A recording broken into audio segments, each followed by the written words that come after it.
Very good. Good morning. Good morning, everybody. Good morning. Good to see everybody today. Okay, let's take a look and see who's joining us. Very good. Nice and bright Sunday morning. Good morning, Doris. Good morning, Sarah, Andrea. Excellent. Very good. Good morning. I see a lot of people who are wide awake, getting off to a early morning session after having a little coffee or tea, some breakfast. And Violetta, hello, good morning. Okay, we're letting more people in here. People waiting in their waiting room. Let's take a look. Admit everybody, Carmen, Edith, Jose, Cindy. All right, very good. So we're going to be letting people in as we begin this morning. And it's very nice to see some of you have activated your videos so we can see each other. Good morning, Nancy. Good morning, Aquilina. Griselda. Veronica, good morning. Good morning. I think that made some of you turn off your cameras. I probably should have kept quiet about it. But yeah, so I'm ready to go today. Today we're going to talk about reading and writing for L2 input and output. And we have a lot to cover as usual. We have a lot to cover. Let's see here. We got some more people. We letting everybody in. We got Wilver and Maria and Giselda. We got Julia trying to get in here. So it's 8:05. So I think it's important that we start on time again. And let's begin. So today we're going to talk about, and the good thing is you won't be able to see any of this. Good morning, Carmen. Good morning, Cindy. Williams. Okay. That's all right. Not a problem. Next time. All right, very good. So today we're going to talk about reading and writing for L2 input and output. And just as an overview, we're going to talk about the topic again in each case. These are very important skills, very important skills. And you're going to see some model classes this morning. Hello, Edita. Good morning. I see some model classes this morning. We're going to talk about the issues for both reading and writing. Like I said, we're going to watch some model classes. And of course, we're going to wrap it up with our test prep. Good morning, Maria. All right, let's begin. As usual, we want to see how you feel about certain topics and issues here.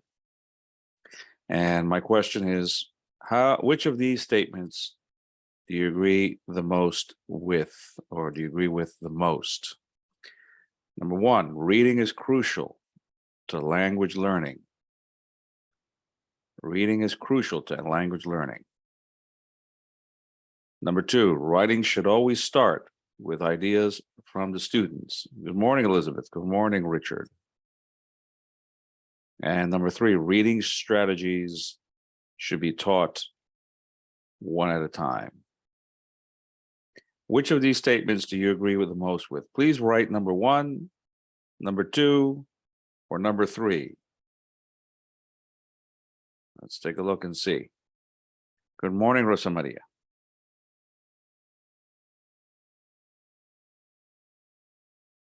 So which one? William says number two, writing should always begin with ideas from students. Number one, we have Andrea saying number one. Okay, Carmen, number one. Good morning, Tirsa. Wilver, number one.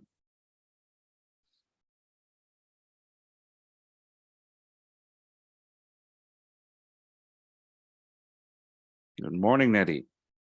Maria, number 1. Hello, Miguelina. Okay, there we go. Let me write that down. Let's write that down over here. Miguelina Zasis. All right. Let's get some more opinions, everybody. How many people we got in here? We've got 29. We have 29 people in here. Still need, I think we only have what, 10? See, 1, 2, 3, 4. We got 4, 5, 6, 7. Richard says number 1. Violeta says number 2. Veronica number 1. Giselda number 1. Now remember, these statements don't assume one or more of them may be false. They might be all true. So this is not a tricky question. It's just the one you feel the most about. All right. So Sarah says 2 or 3. Nancy 2. Aquilina 2. Nobody's picking number 3. Okay. So Miguelina number 2. So everybody's kind of on the writing and the reading. Cindy's number 1. All right. Let's take a look. Let's see what we got. All right. So when it comes to reading, reading is still, even in the year 2022, it is still the most important source of input in the second language. Still, it is still the most important source of input. It always has been, it continues to be, and it probably will continue to be into the near future. It's the most important way to access input in the second language, and very importantly, learn new vocabulary. In order to develop your proficiency in the second language, you must learn vocabulary. And the vocabulary, the greater the vocabulary, the greater your level in the language. You have to learn thousands of words. And the primary source of these words is reading texts. So reading is vital. If you really want to become a proficient second language learner or proficient second language user, a communicator, you must engage in continuous reading. Okay? It actually applies in the first language as well. If we want to improve our ability to communicate, we should read, and we should read a lot, and we should read continuously. And we should read in what we call extensive reading. We're going to look at that later. Writing. For ideas or for writing to succeed, it has to be interesting. If you give me a piece of writing and it looks boring, or if you do not attract my interest in the first 2 or 3 lines, you will lose me. Okay? That's why we have to know how to write. And especially creative writing, when we engage in creative writing, our students, we should teach them how to generate interesting ideas to write about. A lot of times, you know, we focus a lot on the mechanics and we focus on the grammar, but we forget that the main purpose of writing is to engage an audience. In order to engage an audience, your writing has to be interesting. Your topic, the things you want to share, the things you want to say through writing have to be interesting. Otherwise, the audience will be lost. And so part of the writing process should involve brainstorming and other techniques to engage our audience. Okay, let's take a look here. We got, okay.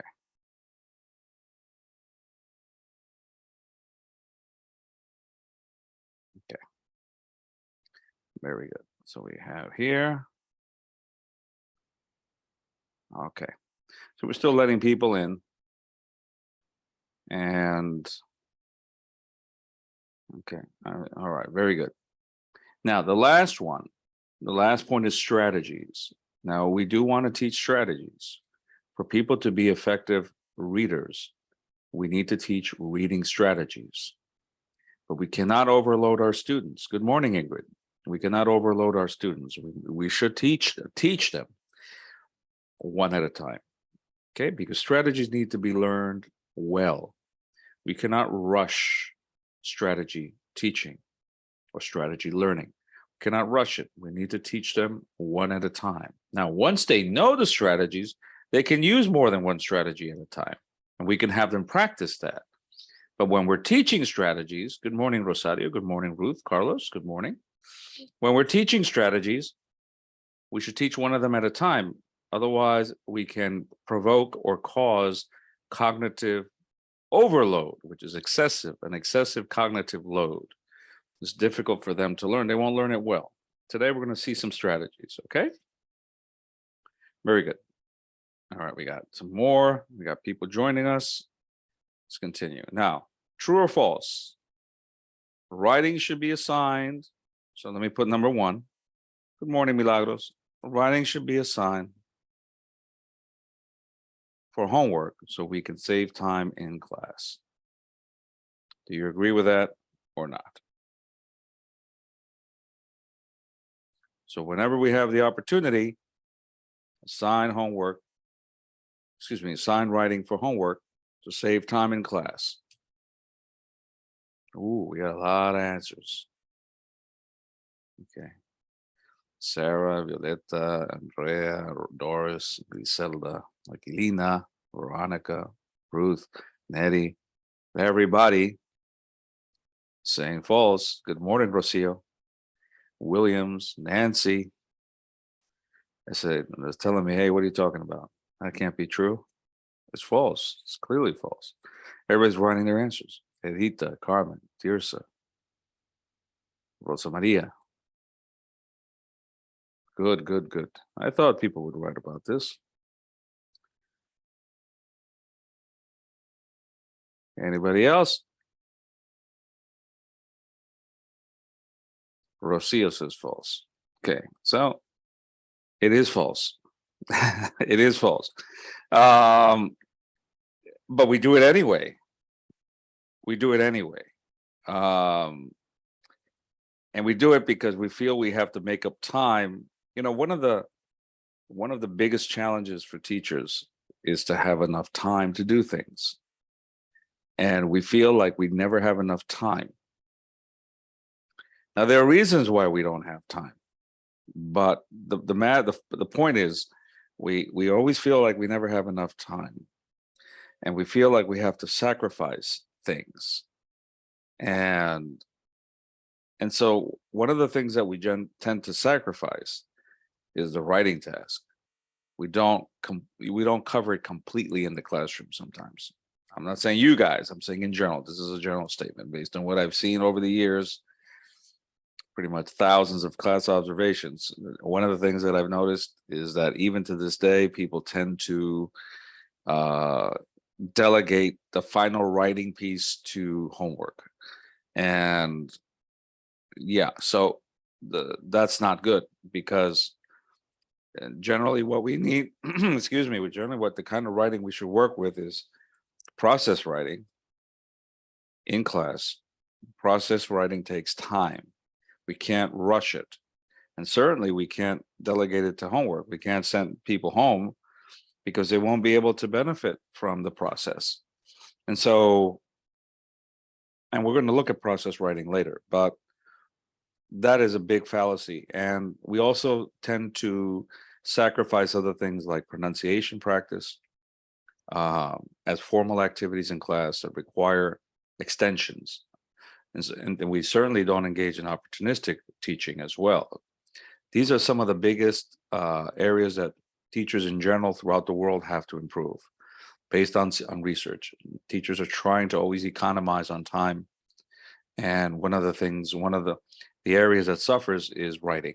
Okay, so we need to really give writing the attention it deserves in the classroom. Okay.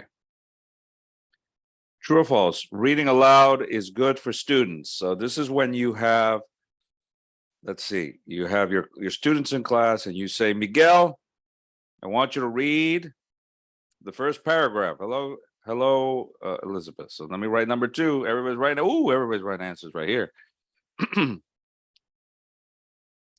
All right. So reading aloud is good for students. That's the statement. Do you think it's true or do you think it's false? And so this is when I call on Miguel. Miguel, can you read paragraph number 1? Everybody else listen. And Miguel's reading paragraph number 1. When he's finished, you say, thank you, Miguel. Williams, can you read paragraph number 2, please? Doris, number 3. Rocio, read the 4th paragraph.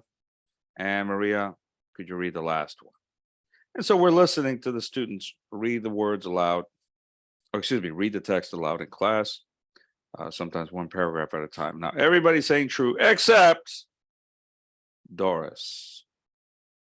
Doris she wants to be different. So I don't know. We're going to see. Let's see what we get.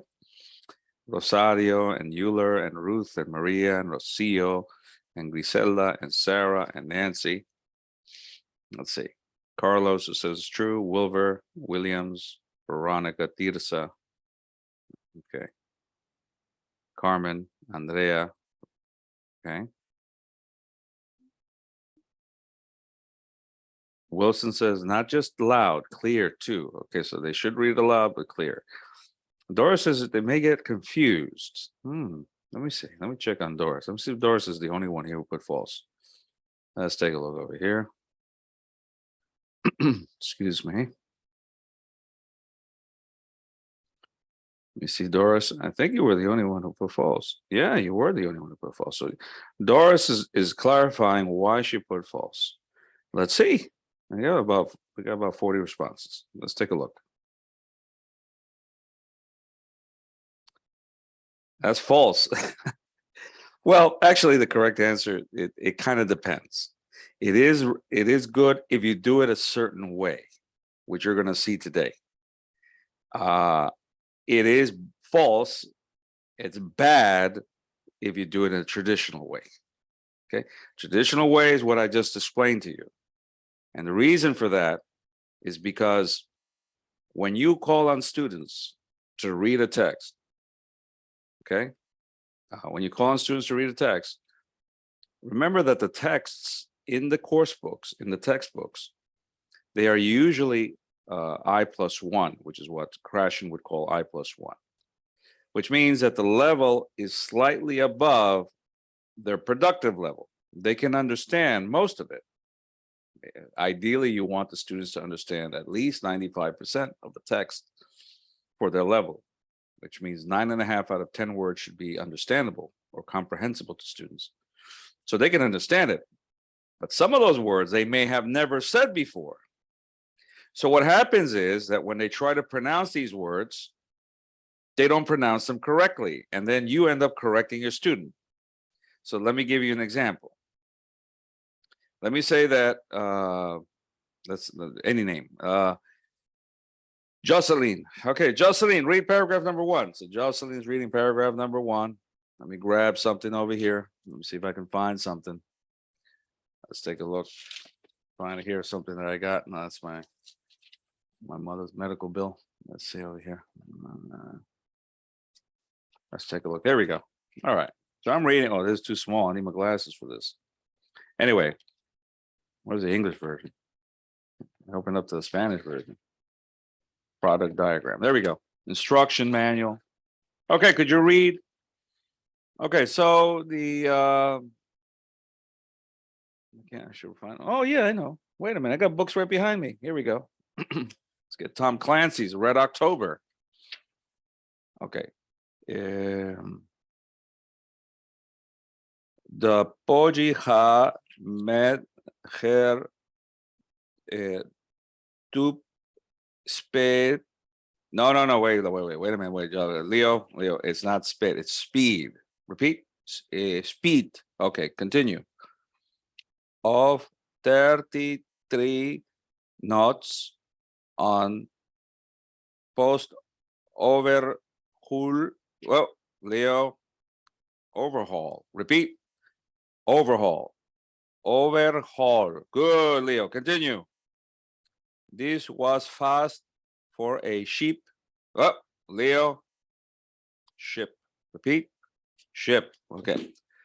I mean, I've seen that so many times. It's just what happens is that the reason why that the student may be mispronounced because of the reason that I told you, that most of the texts in the textbooks, they are meant to be at L+1, slightly above the student's productive level. They can understand most of these words if the texts were carefully chosen and well designed. Remember, if you're working with a textbook in a school, if you're working with a textbook in a language center or in a university, all of those textbooks, if they're good textbooks and they were well designed, they're graded for each level. And so the student will understand the text if they read the text, most of it at least, and then they have to use some other strategies to figure out the words that they're not too familiar with. But reading aloud is different. And so when you're making mistakes, when you correct the student, hey, Leo, oh, Leo, oh, Leo, what you're doing to Leo is you're taking away the confidence. And Leo is starting to feel a little embarrassed because he's being corrected every 5 words in front of the rest of the class. And by the way, when Leo's reading aloud, what are the other 29 students doing? Are they doing anything? Well, hopefully they're reading too. You don't know that. So there are other techniques that involve all the students that are also protect the student from that kind of situation where you might demotivate the student because they're making mistakes with pronunciation, which are not their fault because they're not at the right level. So reading aloud individually on the traditional way, calling one by one, which I've seen 100,000 times, that is not productive for students because you're minimizing participation. The other 99% of the class or the 98% of the class, hopefully they're listening, hopefully they're reading, they might be daydreaming, they might be doing anything. But you have minimal participation, plus you have this idea that the student has not received the model from the teacher yet. So the student's going to make pronunciation mistakes and you're going to end up correcting the student. Okay, so that's something that's the kind of reading aloud that's not good. Today, we're going to see the reading aloud that is good, okay, as a strategy for developing fluency and a strategy for developing and also intervening in terms of pronunciation. You can work with it for pronunciation purposes. And also one last thing before I move on to the next question.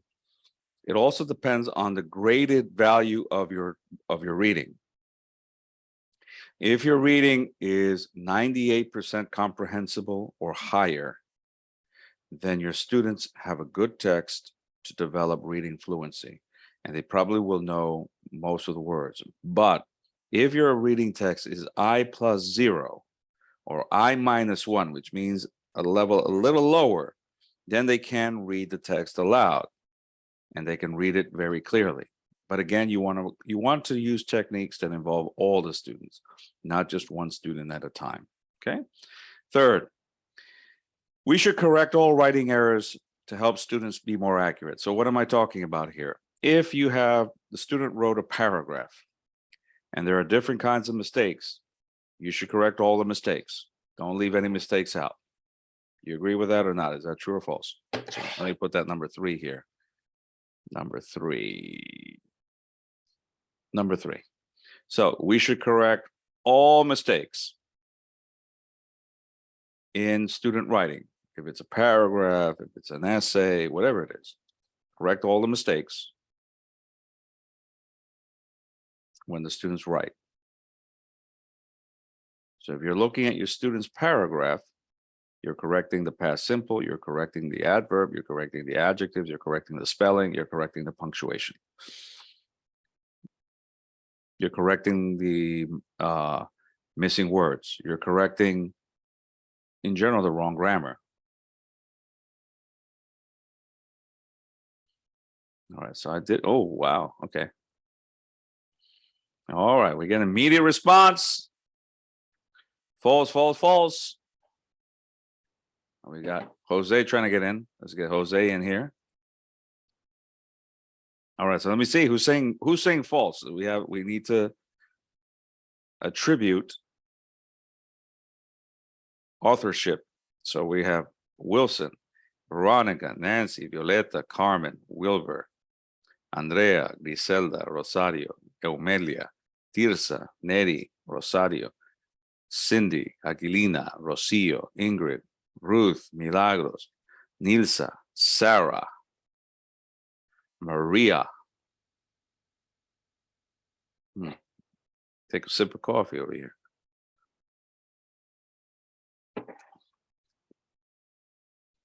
And this coffee, I made it myself, is better than Starbucks. Save a lot of money.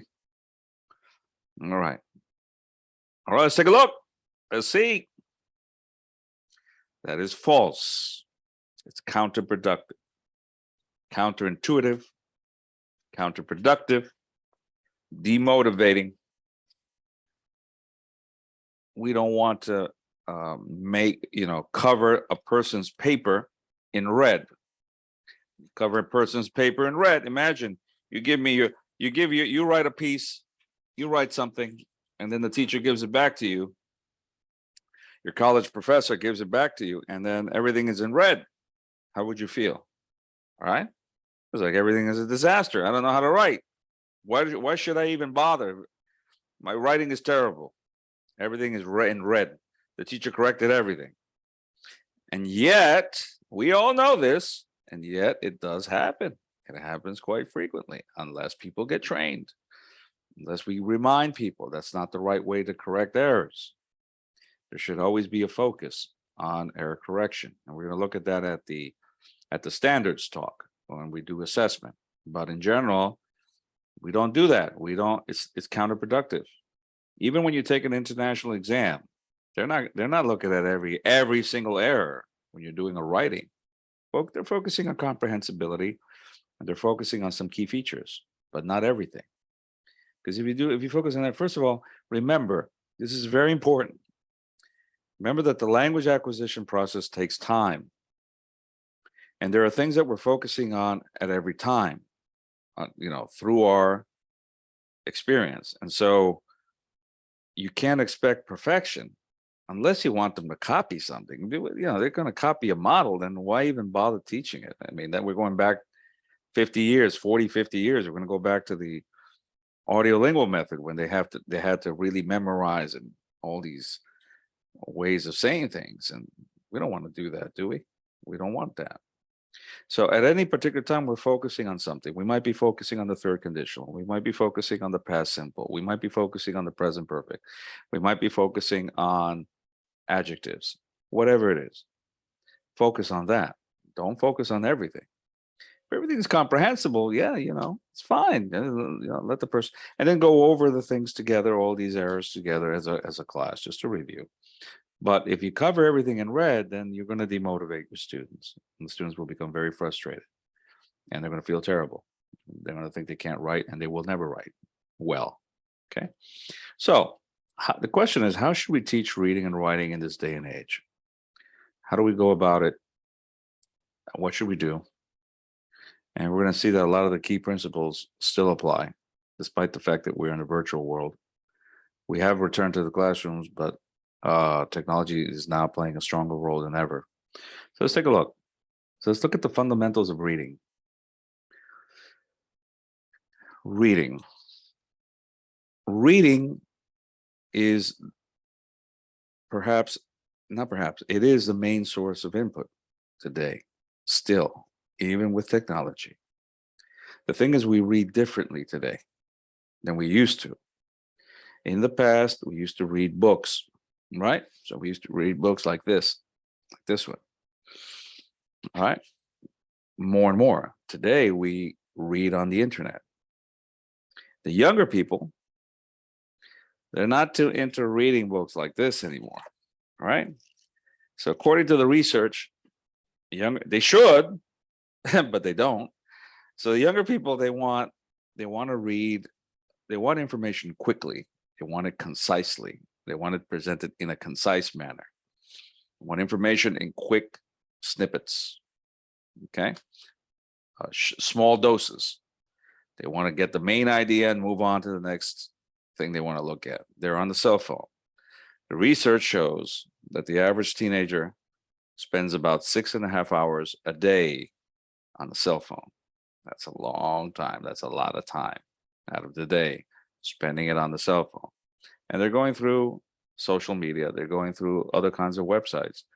And what they want to learn, whatever they want to learn about, whether it's articles or whether it's social media posts, they want the information to be short and they want it to be concise so they can move on to the next thing that they're interested in.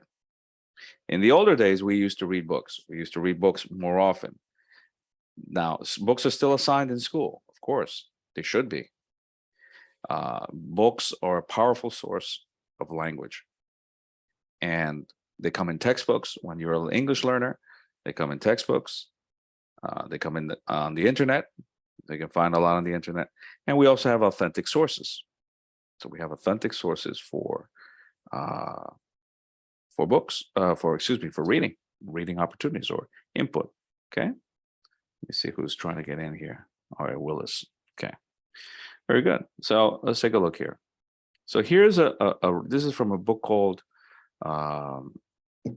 this is from a Macmillan book, and so I'm just going to say the publisher, so I don't sound like I'm promoting the book or anything. But anyway, so this is a book here, and I'd like you to take a look at this activity, and I'd like you to tell me, what do you see here? What are the steps in a reading activity that we see here in this from a book? This is a Macmillan book again. Tell me, what do you see here from what do we usually do with a reading activity? Remember the steps that we saw for listening. The steps for listening also apply to reading. They're almost identical. So what do we see here? Like in part A, what are we trying to do in part A? In part B, what are we doing? And in part C, what are we doing? So what can you tell me? Tell me about it. Let's get some ideas. Analyze it, take a couple of minutes, analyze it, and let me know.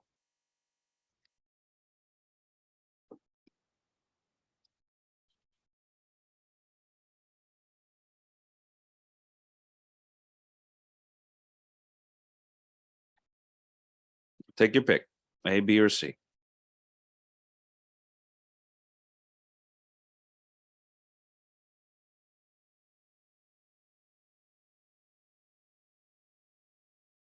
Some typical stages of a lesson. Anybody? Any volunteers? Any brave volunteers? Let me see. So let's take a look at A, one at a time. Many actors. So the topic is the celebrities, right? But this is a Spanish stars. This is Javier Bardem. We all know Javier Bardem is an actor. So here it says many actors come from acting families. Is this true in your country? Okay. So can you give me some names of Peruvian actors?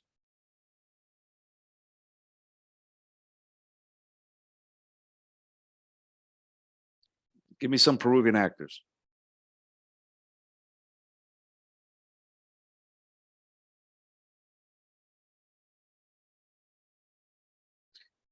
Yeah, Veronica. You know what? I was thinking about him in my mind. Diego Berti, may he rest in peace.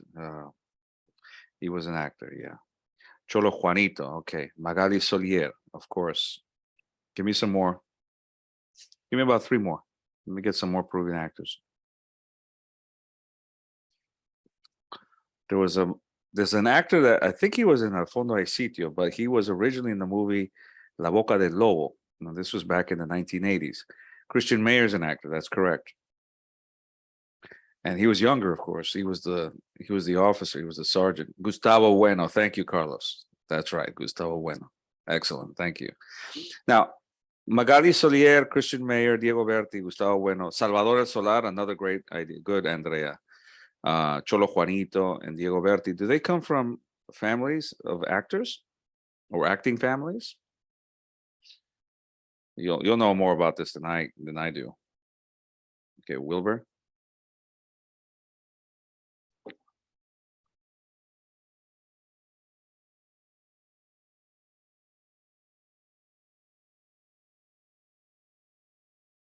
Diego Berti did well. His father committed suicide.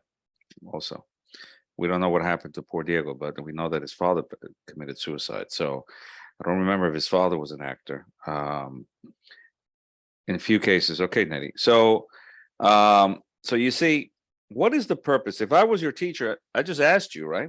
Give me examples of Peruvian actors and tell me if they come from acting families. So we start talking about Gustavo Bueno, we start talking about Christian Mayer. What is he? What acting is he most famous for? Christian Mayer. Now he became a big hit in what? What did he become a big hit? Zorro. Yeah. Okay. Yeah. So he became a big hit in Zorro. Those was it Colombian soap operas, the Colombian soap operas and series. So he became a big hit. So we start talking about Salvador del Solar, we start talking about Christian Mayer, Doña Barbara, okay, there you go, Willis. And so what is the purpose of that? If you were my students, why are we talking about Pantaleon? Yeah, that's right. And las visitadoras, I think that was the name of the movie, Carlos. Pantaleón y las siete no, las visitadoras, I think. I don't remember. I remember it was like the late 90s. Must have been 97, 98, 99, somewhere around there. I think that's when, I think the name of the movie was Pantaleón y las visitadoras or something. Anyway, so we're talking. You see now everybody's remembering movies. Everybody's remembering soap operas. Why do we do that? What? So what are we doing there? What am I doing there? If I'm your teacher, what am I doing there? What is the aim for part A? That's exactly what part A is for. What are we doing? And I'll give you a hint.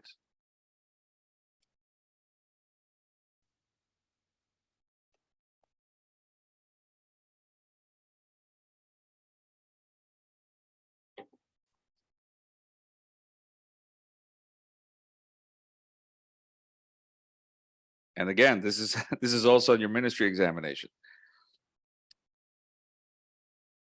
How many agree with Violeta?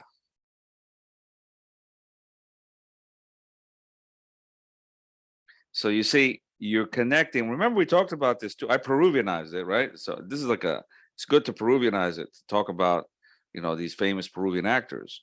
And so what we're doing is we're activating background knowledge.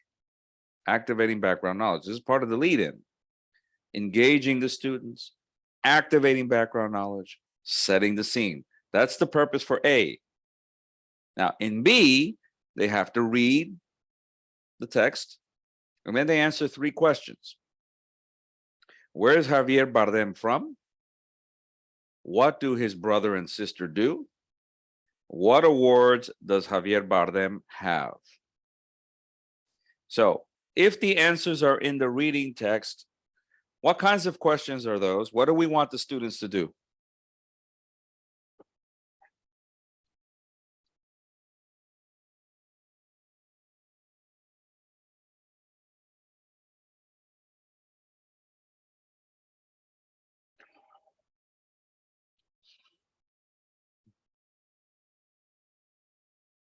I'm getting some answers. Is it skimming? Is it the main idea? Or is it details or scanning? It's one or the other. It's actually one or the other. It's either skimming or scanning. It's not both.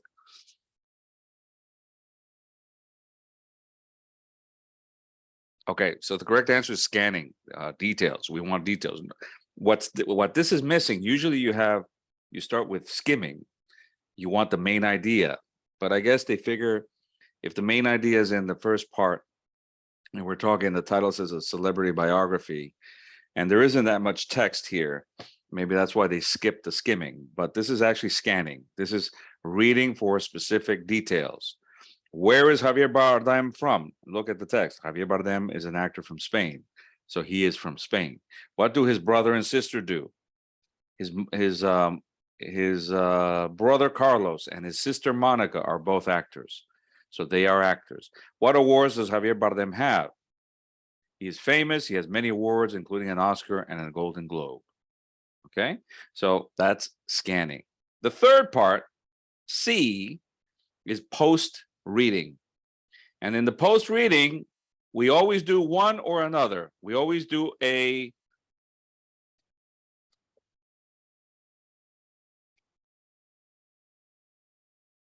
a post reading, we always do a what?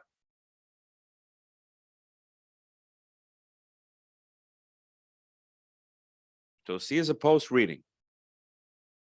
And with post readings, we always do. Now you have to remember, this is a natural sequence. we always do a speaking or a writing. Post reading, we always do, and also post listening, a speaking or a writing. And it's usually personalized. So it's you talking about you writing about you. So you see how the sequence, it's a very traditional, very standard procedure for a reading activity. Okay. All right, let's go over here. So stages, the aims and the purpose, we just covered that. And in this particular case, what level is this? Is this a basic student, an intermediate student, or an advanced student?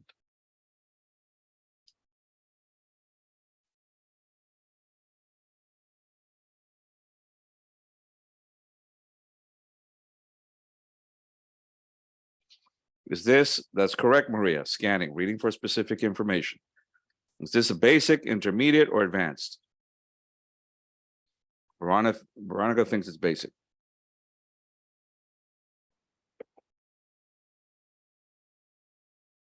Don't be shy, guys. Come on. I know it's Sunday morning, but it's not that early now. Now, if the talk were at 6 o'clock in the morning, that'd be different. Beginners. Soledad says basic. Willis says beginners. Okay, we have an intermediate. We have another basic. Basic. You know how you tell? You know how you can tell? You can tell from not only the text, but you can tell from, look at the words. He is from Spain. They are actors. He has. This is a basic level. This is a basic level course. Okay, so occupations are usually basic level. Verb to be, basic level. Play where you're from, basic level. So this is a basic level text. Okay, let's look at another type of input.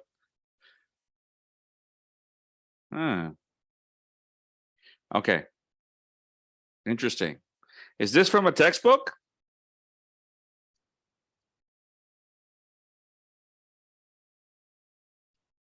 Is this from a textbook?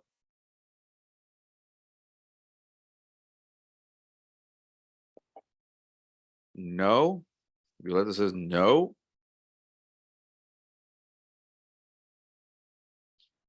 Yeah, this is definitely not from a textbook. And if it is, it's a textbook I've never seen before. So this is actually from the internet. This is an authentic source. What is this? What are these? What are we doing here? What is this for? Good, it's a website and it's from the internet. Good, Andrea, good, Doris. So what are we looking at?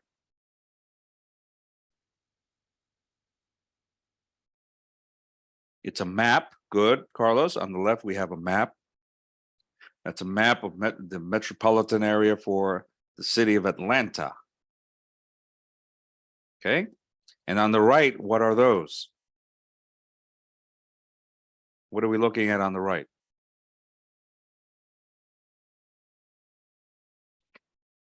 So on the left, we have a map. What do we have on the right?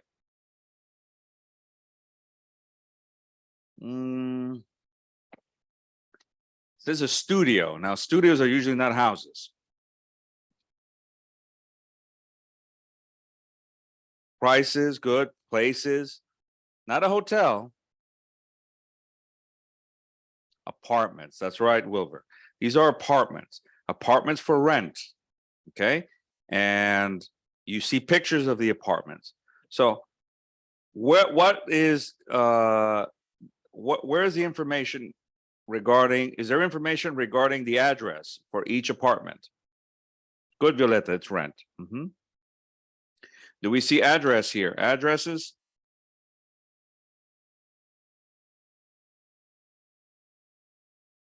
Sorry, got why is it in boldface anyway? Okay. Yes, we see addresses. So the this is the location of the apartments. Okay. Howell Mill, that's near downtown Atlanta. Olympic Park, that's in downtown Atlanta. That's near CNN. So Olympic Park is near CNN, the CNN building. Okay. How much do we pay a month for the one by the Olympic Park? Good, Carmen. I'm going to get to that next. Good, Carmen. Carmen just noticed something. So the one that says Post Centennial Park, how much do I have to pay a month? The minimum. What's the minimum I pay a month for an apartment?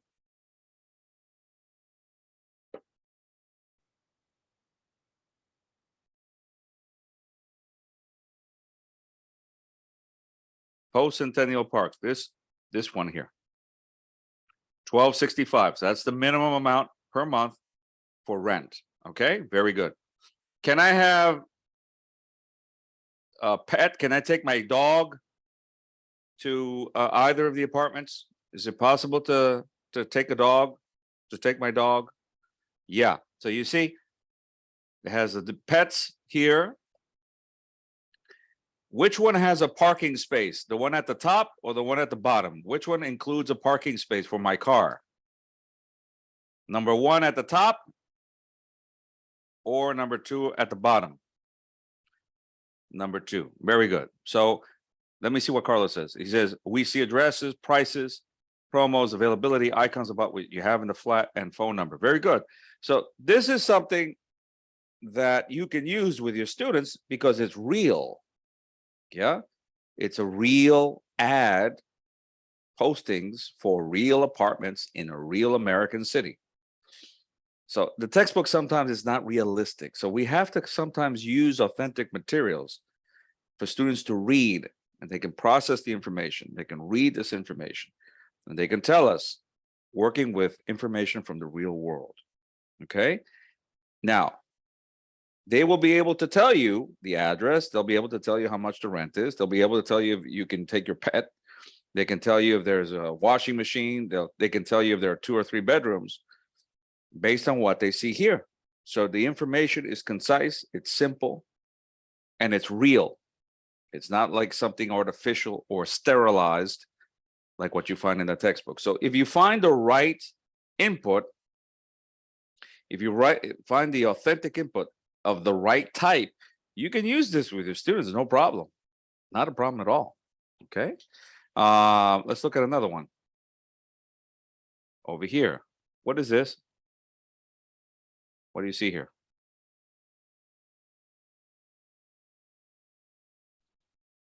All right. This is a menu. Very good. Is this from a textbook?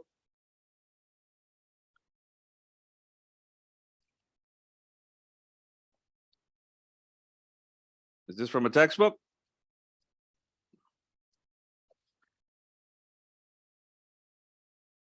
No way. This is not from a textbook. You can find this on the internet. If you look for it, you can find this. This is from, it's not IHOP. I think it's Denny's. This is from Denny's. And Denny's is a restaurant chain in the US. It's very popular. And you can use this with your students instead of an artificial menu, okay, from a book.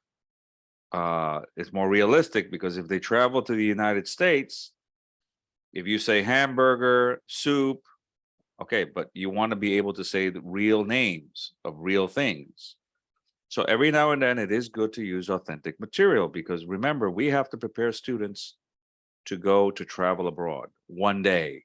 At least they want to have, you want them to have, to be able to have that dream or that goal. And if they go abroad one day, they have to communicate effectively.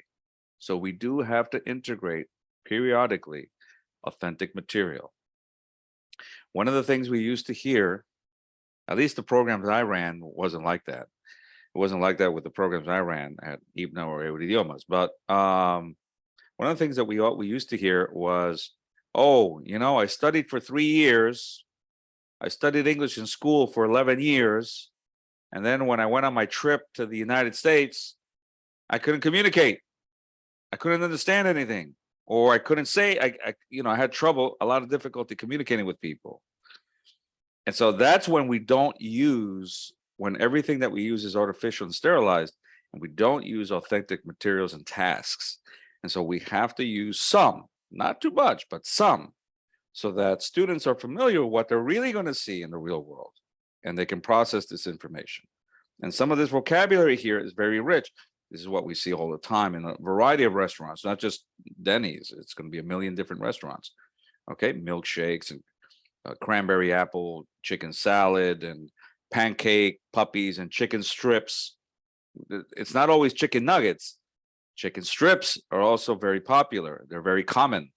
So, but we might teach chicken nuggets, but we don't teach chicken strips.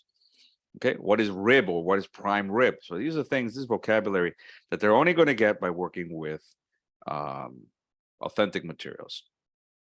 Strategies. Now, strategies here, we want the students to be strategic readers, because strategic readers can process information more efficiently, more effectively, and more successfully. In order to become strategic readers, we must teach our students reading strategies. It's not enough to do skimming and scanning all the time. It's important. Those are the most basic strategies that we have to use, that we have to teach our students. And those are the strategies that the textbooks will always prioritize. However, we have to teach them other strategies as well. And we have to spread them out throughout our lessons in the curriculum. We have to integrate our lessons with reading strategy training. Okay, so what am I talking about? So here are some strategies here. We generally work with skimming and scanning. And I think Miguelina wanted me to explain the difference between skimming and scanning. Skimming, can somebody tell me what skimming is? Can somebody give me a definition for skimming? So skimming is reading for the what? Andrea, correct, General. Skimming is reading for the general idea, for general information, the main idea. That's skimming. So when you read something, good Carlos, good Carmen, Euler, Nettie, Doris, that's the main idea, all right? What is this article about? It's about global warming. It's about family time. It's about the importance of education. It's about relationships. It's about dating. It's about buying a new car, whatever it is. That's the general, right? Gist is the same. Yes, Wilson. They are synonymous. Reading for gist, reading for the main idea, skimming. Okay, they're the same thing. Now, scanning. What can you tell me? What is scanning? Scanning is reading for. Dory says details. Scanning for details. Good, Carlos. Violeta, specific information. Very good. Elizabeth, specific information. That's the main difference. Those are the main strategies that we have to work with all the time. So scanning, details, specific. Good, Carlos. Grisela, specific information. Nettie. Okay, that's the difference.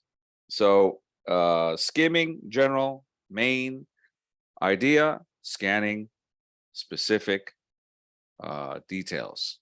Okay, very good, very good. But we also have inferencing or inferring, which is another verb that's identical, it's synonymous. Inferring, predicting, summarizing, critiquing, questioning, guessing meaning from context, and many more. And we need to teach our students these strategies. So if we're looking at another one here, let's take a look at this article. This is a real article from, I think it's from the Chicago Tribune or from the New York Times. I don't remember which one. Okay, so here, let me see here. So mother almost passed out when she learned son threw party for nearly 200 people in Chicago. Okay, so vocabulary here. If we needed to pre-teach or review vocabulary, what would we need to review? What do you think? What words?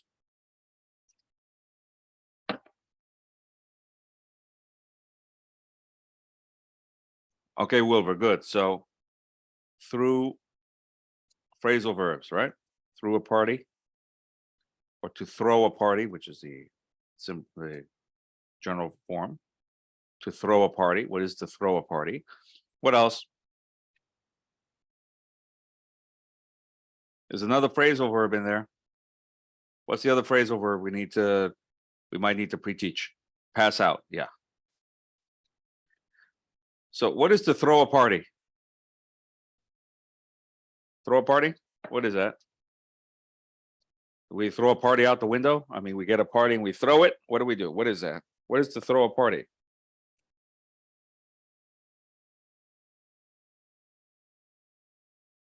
To organize a party, celebrate. Yeah, yeah, sure. I mean, the thing is, we always say throw a party. We don't say, we can say have a party. We don't say, hey, let's organize a party. No, we say let's throw a party, right? Okay. Celebrate. Yeah, let's celebrate. Hey, let's throw a party. We don't say, hey, let's have a party, or let's organize. No, we can say let's have a party, but let's organize a party. Let's plan a party. No, no, no. Let's throw a party, basically. Yeah. What about pass out? What is pass out? What is to pass out? What is to pass out? Do we pass out cards, my business cards? Not exactly to die. That would be pass away. Pass away is bye-bye to heaven, hopefully. Not downstairs, upstairs. Press the button up. Okay. No, pass out is to lose consciousness. Pass out is to lose consciousness. So I was like, oh, hey, wake up. Hey, Leo. Oh man, I passed out, man. I don't know what happened to me, man. I don't know. The emotion, brother. You see, that's to pass out. To faint. There you go. There you go, Carmen. To faint. Okay. Pass out is to faint. So the mother almost passed out. She almost fainted when she learned her son threw a party for nearly 200 people. So my question is, why would no, Wilson. Wilson, it's like, oh, it's like a big emotion makes you go, hey, wake up, hey. Put some smelling salts. Oh, okay, fainted. Somebody to lose consciousness is to faint. Okay, it's usually a shocking piece of information. Now, if the mother passed out, where was the party?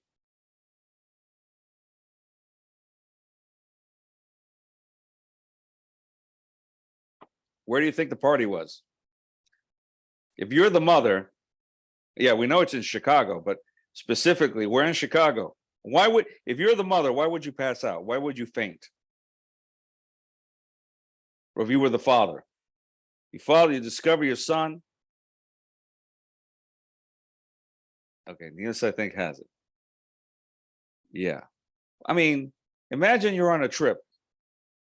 You leave your son at home. And you discover your son threw a party at your house. I mean, wouldn't that be a shock? Wouldn't that be wouldn't that cause some emotional distress? Your house, the house that you take care of, the house that you cherish so much, your son just threw a party for 200 people in your house. What do you think your house is going to look like after 200 people are rampaging through your house, through the bedrooms, through the kitchen, through the bathrooms? Too many people for a house, Violetta. So what do you think? Your house is going to look beautiful when you get back home? So what probably happened was that the parents left the house, left the kid at home. And this kid decided, and it wouldn't be the first time, decided to have a party, throw a party. And this time he threw a party for 200 people in the house. So imagine what your house is going to be like. I can't imagine what my house would be like with 200 people in here. 200 people in a house while you're gone, while you're on a trip. I mean, that we have to infer that. So that's inferencing or inferring. Sometimes it's called inferring. We have to infer, we have to assume, right? Conclude, actually, we have to conclude that the party was at the house, at the mother's house. Because why else would there be so much of an emotional shock? Okay, so that's something we got to work on. Summarizing is another strategy that's very important. Summarizing is reading something, understanding it, assimilating it, and then, putting the information together and repeating it. Okay, so that's summarizing. Let's take a look over here. So this is from a textbook. This is from a textbook. Again, this is a Macmillan textbook. It's a very good textbook. This is a text about Boulder, Colorado. Okay, and so in part A, you read this, the students read this, and then in part B, they have to think about their home village, town, or city and make notes. So what you can do is here you identify key questions. Where is the city located? How many people live there? What is it like? What is it known for? What can you see there? Now, if you want your students to do a summarizing activity, they can read this, and then you give them an extra website with more information on Boulder, Colorado at their level. And then they join these two sources of information and answer these questions. Then you have them get up, circulate, speak to each other in pairs. So Aquilina works with Wilver. Wilver describes Boulder with this information and the information from the website. Aquilina, he finishes in 60 seconds. Then it's Aquilina's turn, 60 seconds. Then change partners, 60 seconds, 60 seconds. Change partners, 60 seconds, 60 seconds. And so that way students practice the summarizing the information with different partners. You're also maximizing student talking time. You have 100% of the class participating by summarizing the information here and here. It's a very easy technique to use. It also generates student talking time. It is student-centered, and it helps them improve their vocabulary because it's not just this information from the textbook, it's also the information from a real website. So they complement each other. That's summarizing, okay? Now, guessing meaning from context, this is what I talked about last time. This is what I talked about at our first session. Guessing meaning from context, usually, like I said before, a textbook will tell you, oh, if your students don't understand a word or words from the text, have them guess the meaning from context. That's what the textbook says. That's what the teacher's manual says. Have the students guess the meaning from context. Okay, how do I do that? It won't tell you. So first we need to learn what guessing meaning from context is, and then we need to train our students on how to do it themselves. Guessing meaning from context, according to research, is the most effective strategy starting at the intermediate level. Actually, you can do it at a pre-intermediate level. This will help students significantly expand their vocabulary through reading. According to the research, I will repeat, according to the research, this is the most effective strategy for helping students take advantage of extensive reading. Okay, there is no other. This is the one. At lower levels, and we'll see this in the vocabulary talk, at lower levels, cue cards or vocabulary cards are the most effective technique for learning new vocabulary.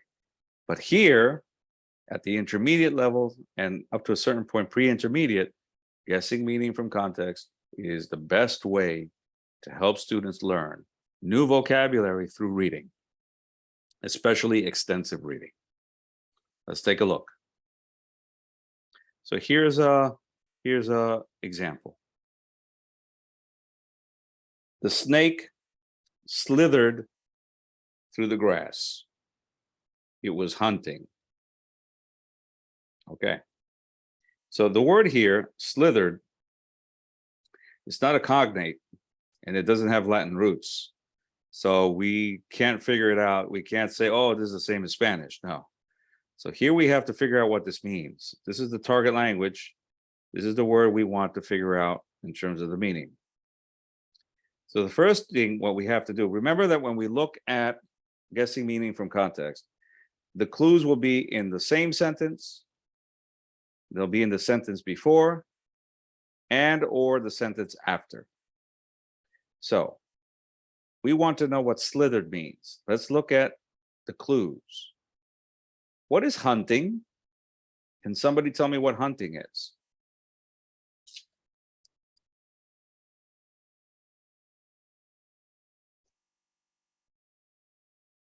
What is hunting? What is to hunt? That's correct in Spanish, Rosa. To chase. Chase for what? Why are we chasing, Carmen? Why are we chasing something? To catch, Wilson. Why do we want to catch? Why do we want to chase something? What's the purpose? Chase for food. To catch for food, Wilbur. Good, Nilsa. Chase your food. Carmen, chase for food. Chasing for food. So, look, it says the snake was hunting. So, was the snake good, Marlene? Chase a prey. Was the snake I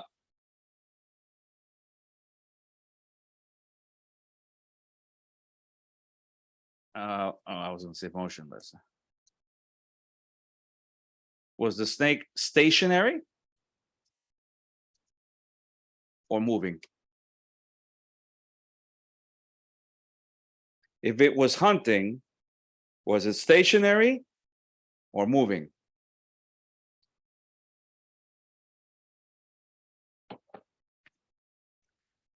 Okay. Very good. Excellent, everybody. Excellent. Excellent. Tirsa, Doris, Maria, Ruth, Milagros, Rosa Maria, Wilber, Andrea, Carlos, Maria, Marlene, Carmen, Omelia, Griselda, and so on, everybody else. Marlene says moving on the ground. So we know it has something to do with chasing for food, moving. What's the shape of, does a snake have legs?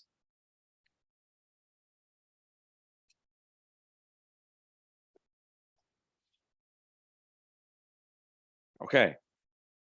So when do we use the, so it has no legs, right? Okay, no legs. So when do we use the word through?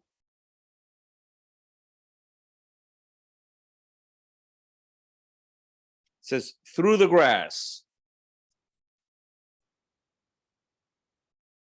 So what do you think it means? If we know what hunting is, we know the snake has no legs, then there's only one way for a snake to move, correct? So we would ask the students, okay, so if the snake was hunting, the snake was chasing the food, and it was chasing through the grass, the green area, good, Nilsa, then it has to be this, right? The students know that from the background knowledge. They know in their own language, from their own experience, that a snake moves like this. It's the only way for a snake to move. A human can move crawling. A human can walk. A human can run. A human can hop. A human can jump. A human can drive a car. But a snake only has one way to move. So slither must be this. So you lead the students to the meaning of the word. Now you have to train the students. You have to train them so that eventually they do this very quickly. This thought process happens very quickly, and they can figure out the meanings of the words very quickly. Here's another word here. It has been raining. It had been raining hard through the night. So the ground was saturated. Now, saturated does resemble, it is a cognate, but let's imagine we're Chinese. Okay, we're all Chinese students. So it's not a cognate in Chinese.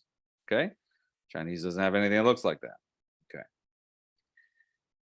So you need to find the clue words. So saturated, you're like, the ground was saturated. The ground was saturated. What is saturated? You're like, what? You know, you're trying to figure out. No, the ground was Saturated. And I'm like, what is saturated? I have no idea what that is. Let me look for the clues. Okay, the ground was saturated. Let's start with raining. Let's start with the ground. Okay, so let's imagine we know the ground. So the ground was something that was saturated. So we want to figure out what that is. What is to rain? Somebody give me a definition for raining. What is raining? Let's start simple first. Raining. What is raining? What is to rain?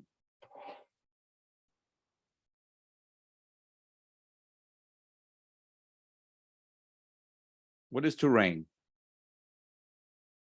Or what is rain? Angels' tears. I like that, Wilson. That's a nice way to put it. Tears from angels in heaven.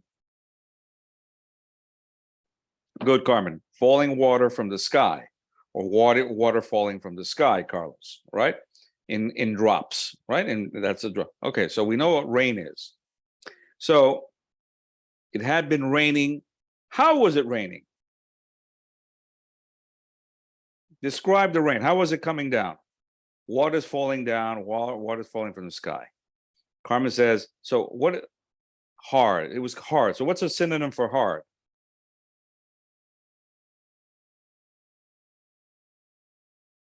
So it was raining, the water was coming down, it was coming down hard. What is hard? What's another word for hard? Carmen already gave us one. Cats and dogs. Intensively. Carmen said heavily. Okay. Strong rain coming down. A lot of rain. How long? How long was the rain coming down? Strong, intensively, heavily. How long was it coming down? How much time? Rosa Maria, Marlene, Wilbur, Veronica, Violeta, Carmen, 2 days, through the night, all night. So what happens to the ground?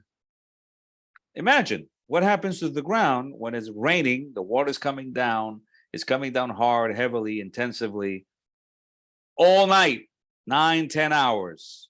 What do you have? What is the ground like? How would you describe the ground? The ground very wet, flooded, flooding ground, full of water, right? Full of water. So that's the meaning of saturate. You want the students to find the meaning of the word, okay? And we need to train our students to do this. Okay, let's do the last example here. Okay, here we go. Some people are always bashing the president, just like others bashed the one before him. Wouldn't you think that everyone could find something to praise him for, at least once in a while? So this says one thing, this apparently is the opposite. So we look at these words, always bashing. The others bashed the one before him. Praise, at least once. Always, at least once, praise, bash. So this seems to be the opposite of this. What do you think is the correct answer? A, B, C, or D? Hitting hard with a heavy tool, going to too many expensive parties, speaking or writing harshly about, voting for a different candidate. What do you think is the correct meaning of the word? Now look at the second sentence. The second sentence is going to help you find the meaning of the word because it means the opposite of the first.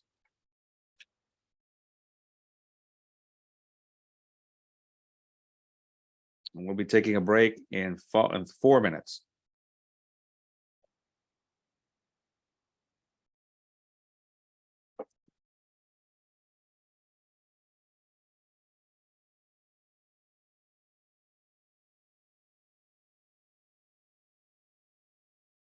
Again, Wilson put his answer immediately. He thinks it's C.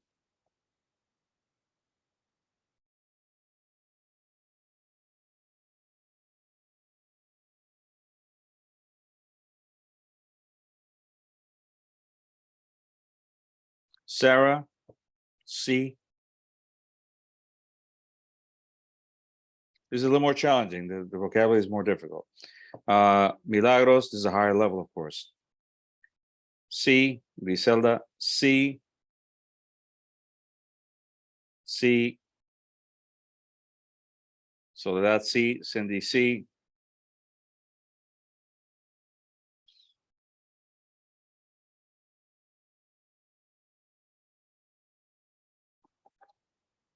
The correct answer is C, because bashing is the opposite of praising. To praise is to say something nice about something. To bash is to say something harsh about somebody. Okay?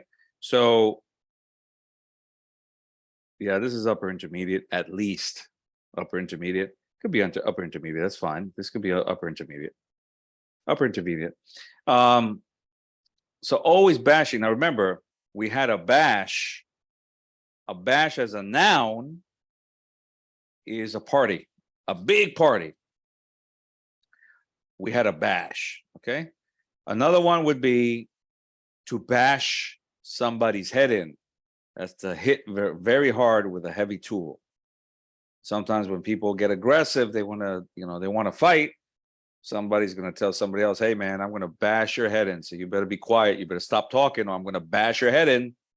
So bash is also a verb that means physical, hitting somebody physically with a tool. Yeah. But that's not the meaning here. The meaning here is to say something negative. Okay. So this is something, again, that we want to train our students on. And when it comes to fluency, we're going to stop right here. When we come back, we're going to look at fluency. When it comes to fluency, there are fluency is vital in reading. If your students stop at every word when they read, that's not good for them. That's very bad. Okay, we want them to read fluently. We need them to practice their fluency, and we need to have specific targets. We'll look at that when we return. Right now is break time. 10 minutes. So we will return, leaving at 9:21 and returning at 9:31.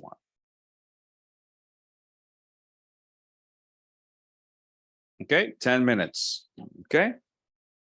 Leaving at 9:21 and returning at 9:31. All right. Go for a cup of coffee, dark coffee. That's good. Let's take a look here. I will deactivate. That's not what I want to do.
Very good. Let's take a look over here. So we're back. Main points here: fluency, shadow reading, what I mentioned before. If you're going to have your students repeat, listen and repeat, you want your students to first listen to you or play the audio. But normally when we do shadow reading, we read aloud the text. So the teacher reads the text, the students listen, then they discuss the topic with the teacher. Students listen again. Students listen again. And then they follow softly with their mouths. Like they're reading, but they're not saying, they're not vocalizing. The students listen one more time and then they read with the teacher. Okay. So as the teacher's reading, the students read. Yes, sir, General Hilton said it once. Dr. Ryan said it. The Atlantic is our ocean. The Air Force alone, and then the students are also repeating it out loud. And then the students just follow out loud completely on their own, okay, without with the teacher's help. That's shadow reading, but the teacher provides a model. With repeated reading, the students work in pairs, A and B. One student reads, the other student listens. When the teacher says stop, the student marks the last word. Then they switch. Student B reads, teacher says stop, student marks the word. So let's take an example. Let's look at an example. All right, here, this is a text from that book, okay, the Macmillan book, Open Mind. All right, so here it goes. So I'm going to have, you see my phone? I'm going to time myself 60 seconds. I'm going to read this very naturally first. Okay. And I'm going to read for 60 seconds. Then I'm going to stop and I'm going to mark the word. When I stop, it's going to be your turn. I want you to read in 60 seconds, speaking out loud. Okay, read it aloud like me. And when I say stop, you write the last word that you read. Here we go. The story of the American automobile industry began on July 30th, 1863, when Henry Ford was born on a farm in Michigan.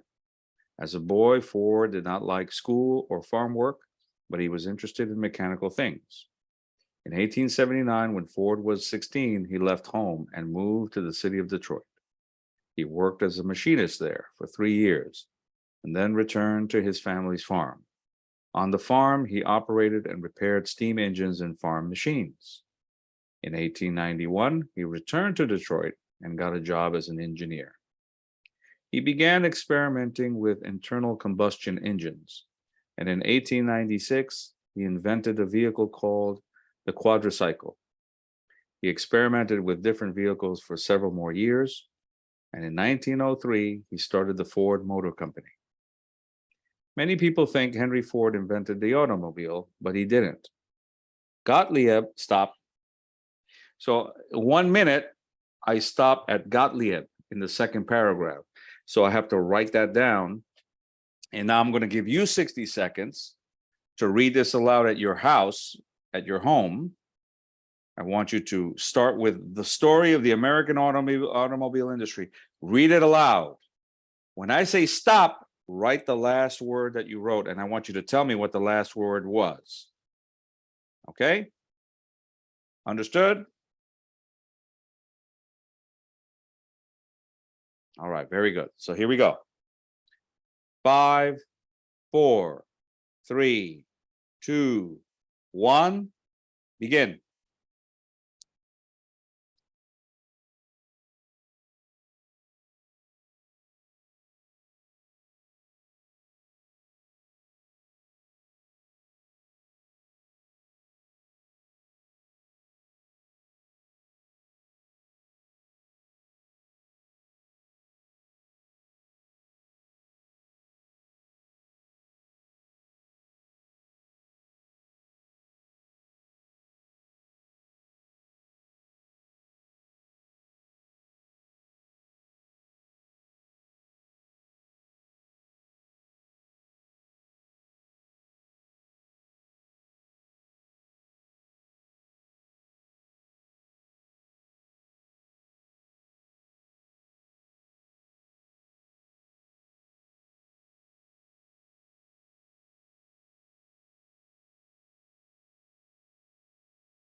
Where did you stop?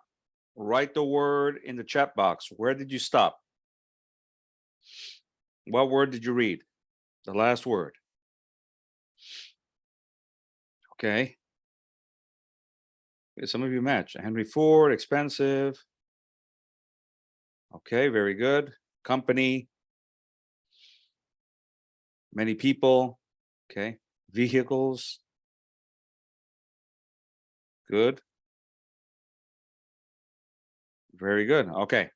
So I'm going to try to read it a second time faster. Okay. All right. So here we go. It's my turn.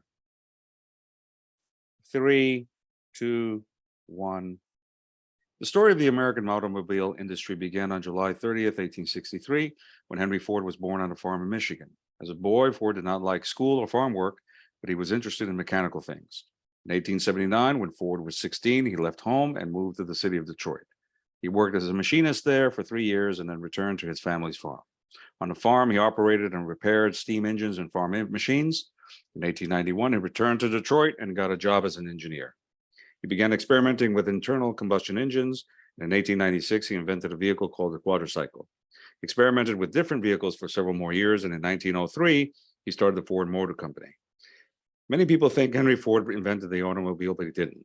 Gottlieb Daimler and Carl Benz invented vehicles powered by gasoline engines in 1885 to 1886. Henry Ford actually became famous because he invented the assembly line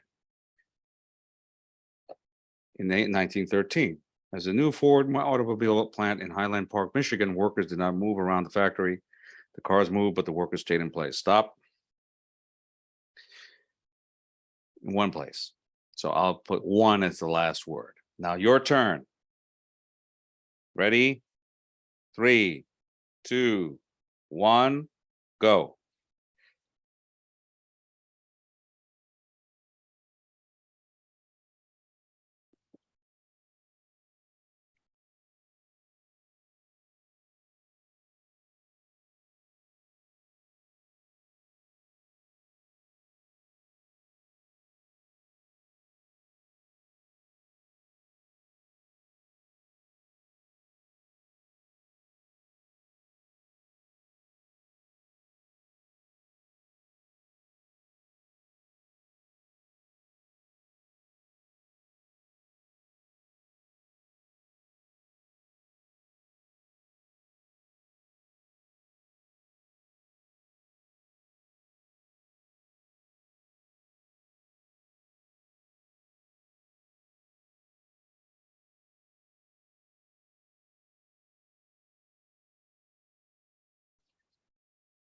Stop. All right, tell me, where did you stop? What were the words?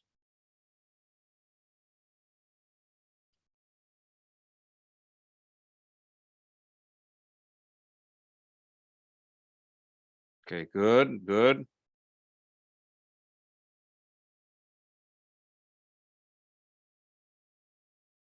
Now, what's supposed to happen, keep on writing your words. What's supposed to happen is you're supposed to read more words every time. So that builds up your fluency. Now, there are two things that are happening here.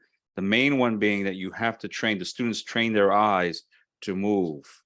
Part of reading fluency requires that the eyes learn how to move along the text quickly. Okay, that's part of the technique. And obviously you're forcing yourself to go faster and faster. Very good. Became gasoline machinist, Omelia Wilson, 1913. So as you go faster, you do this 3, 4, 5, 6 times. The students eventually will build up and they will learn how to do this by themselves. They'll time themselves. They'll be able to train themselves and be more fluent. And so this is where it's very important to do that. With the fluency, when you model it first, make sure that everybody knows how to pronounce the words correctly. You model it, you do the shadow reading, and then you do repeated reading to help them with their fluency. Okay, this is something that they can learn to do on their own. They can time themselves with their cell phones. Fluency is vital to become successful readers. Now, if we look at the number of words, 128 words, 212 words, an intermediate level student eventually, very naturally, should always read at least 200 words per minute. That's a B1 level student transitioning to B2. They should be able to read at least comfortably 200 words per minute. That is your target. So if you're getting students, you have them at a beginning level. when they finish approximately 400 to 450 hours of class instruction time, they should be able to read 200 words a minute, okay? As long as the words are in accordance with their level. Okay, so strategic readers have better comprehension retention. Diverse strategies exist according to the level. Strategic readers succeed as autonomous learners, and teachers must be well informed. We have to be well informed. We have to know what these strategies are. We have to train our students how to apply them. Okay, this is repeated reading, Wilson. Repeated reading. Repeated reading. Sorry, I misspelled it. My keyboard is a little picky. Okay. Textbooks do not emphasize strategy training. Most of them do not. So we have to learn how to do it, and we have to do it systematically with our students over time. So two definitions, very important: intensive reading and extensive reading. Intensive reading is what we do in the classroom. Extensive reading is when students read for pleasure, when they read because they want to read what they want to read. Nobody tells them what to read. So this is what we do in class. This is what we do outside of class. This is where our students can choose to read what they want to read, and they can read as much as they want. And extensive reading is the real key to consolidating the knowledge of a second language.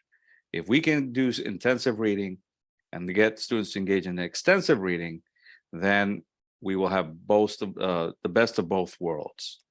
And when I was a director at IPNA, I implemented a reading program, massive program with 650,000 students. And what we did was we had a reading activity that was complementary to the curriculum, and the students, we gave students 10 different readings to choose from at each level. Each course had 10 different readings to choose from. They were all graded readers, so they were able to choose readings that were for their level, and we let them choose. They only had to choose one. And then in the classroom, we did a speaking activity in groups. The teacher circulated, gave them a complimentary grade that could replace an official grade if it was higher. That was the incentive. And what we discovered through the statistics and the research was that 72% of our students on average read more than the one obligatory reading. They read 2 to 4 readings in general, which means that they engaged in extensive reading because they wanted to. And obviously this helped them with their international exams, because at IPNA, I introduced free international exams for all of our students. And so at the end of each level, they took their international exams, and what was the weakness, one weakness, which was reading, we corrected it with our reading program. And it was a big success. I don't know what they're doing now, but at least when I was a director, we did that for 10 years. Anyway, let's go to the basics. Basic reading steps.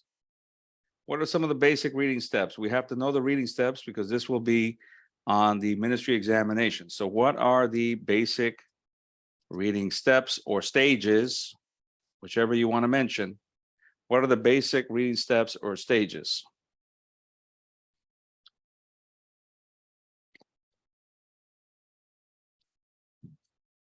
We need to go over this because we're about to watch a class, one of 2 classes today, and I want you to tell me what the basic reading stages or steps are, because if you're familiar with them, you're going to have a better chance on the exam. So what are the basic stages or steps? Pre-reading, yeah. So skimming and scamming are the strategies, Amelia. That's what we do during the reading activity. But what are the steps or the stages? Read in silence, after reading, pre-reading. In the pre-reading stage, Nilsa, what do we do? And in the after reading, Nilsa, what do we do? Oh, Nilsa gave us both. Okay. Erika, read in silence. We do read it, have the students read in silence. Anybody else? Make predictions. That's possible. Soledad, very good. So there is a possibility we ask our students to make predictions. What is the reading going to be about? We're going to see that in the class in about 3 minutes.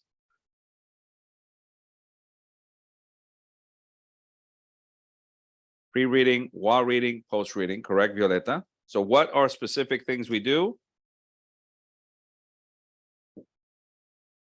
All right, let's take a look.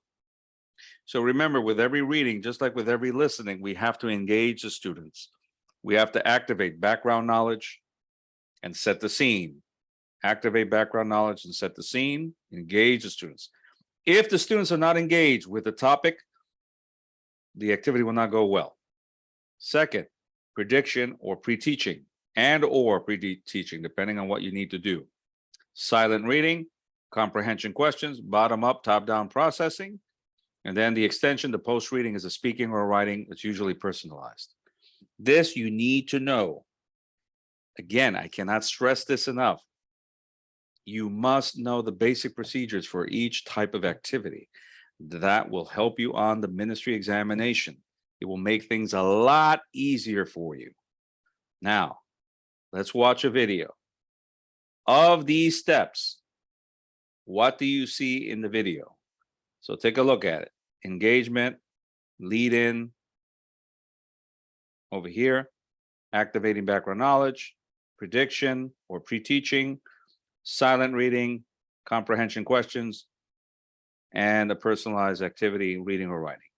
What do you see in the video? Okay. What is the role of the reading in the sequence? Let's watch the class. Okay. Watch very carefully, take notes. This is a reading activity.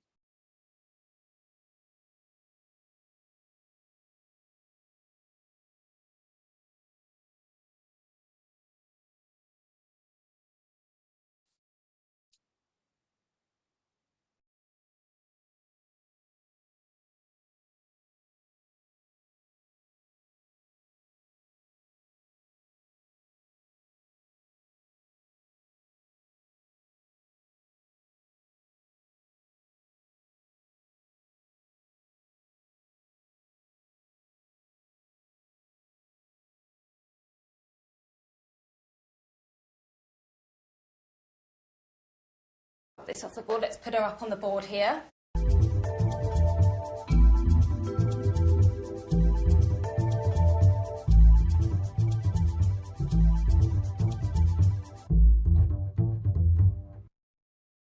Excellent, well done. Okay, I'm going to stop there and we're going to move on to do a bit of reading ourselves. Do you recognise this person here? Yeah. Do you? Who is it? J.K. Rowling, that's right, good. Okay, let's rub this off the board. Let's put her up on the board here. Okay, we're going to do some reading in a minute about J.K. Rowling, okay?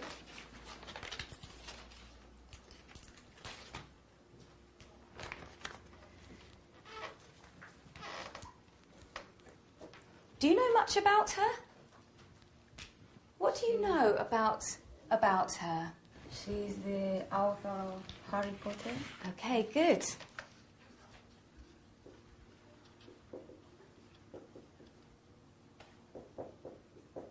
Okay, this side is going to be things I know about J.K. Rowling. Okay, good. Well done. Do you know anything else about her? A child or children? Okay, she has a child or some children. Okay. I think she's a teacher. Okay.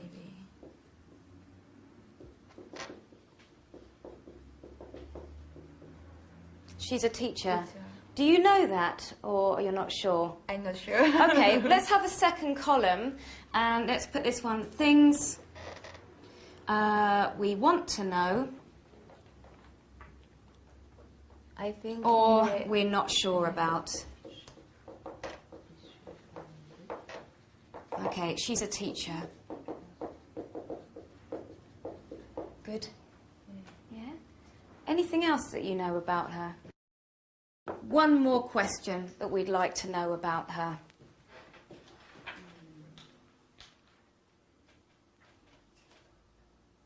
Has she died?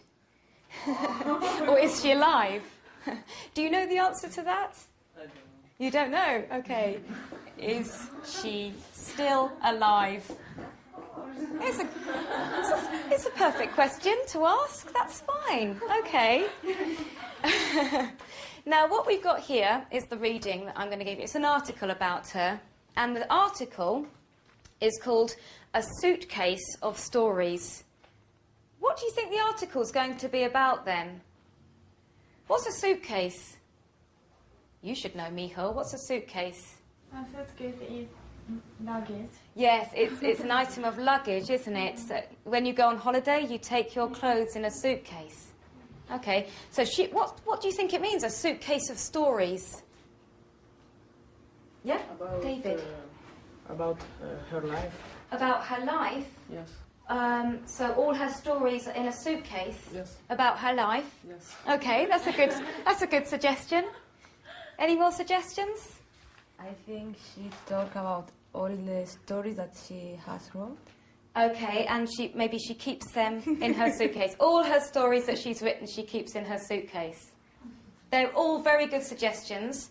What I would like you to do is spend 3 minutes reading the article and tell me what the title means. So what does it mean? It doesn't mean that it's a summary of her life. Does she keep all the stories she's written in one suitcase? What does the title mean? Don't use your dictionaries. It's just quick reading through to get the general idea. You don't need to understand detail at this stage. Okay? So what are you going to read for? Which question do you need to answer? What does the title mean? What does the title mean? Well done, Keiko. All right? Okay. 3 minutes.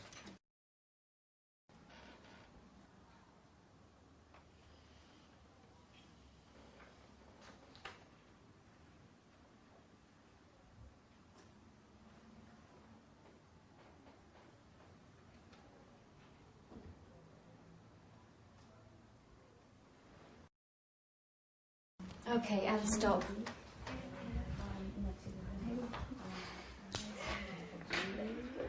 Any ideas? Martina? Joan had been in Portugal Yep. and she had that suitcase of fantastic stories about Harry Potter. When she came back from Yeah. Portugal. That's right, so she must have written the stories about Harry Potter in Portugal. Okay, and then when she came home, she brought them back in her suitcase. Okay, simple, well done. You were nearly there. What I would like you to do now is just quickly read through it again with your partner and discuss the points on the board.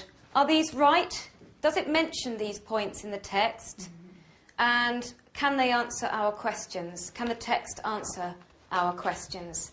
So just go through the text again to find out if it mentions these points and if it can answer our questions. Okay? 3 minutes, just going through quickly. She was a rabbit. Rabbit face.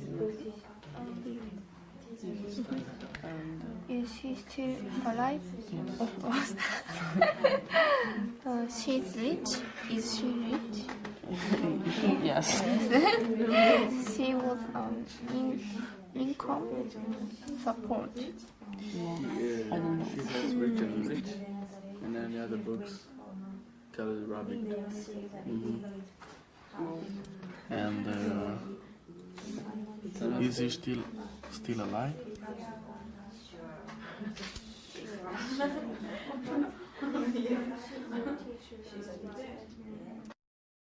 Okay, I'm going to stop you there.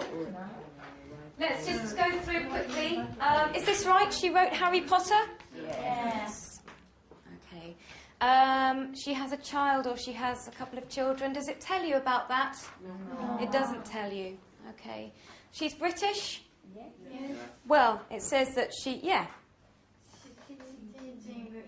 Yeah, so she can speak English, but of course. I think, yes, that's pretty much confirmed in there. She was on income support. She had money. We don't know about that. But what about she's rich now? I think we know she's rich. She's a best-selling author, so I think it's quite clear. She's a teacher. Yes. Yeah, okay. All right, okay, if you want to change it, perhaps not now.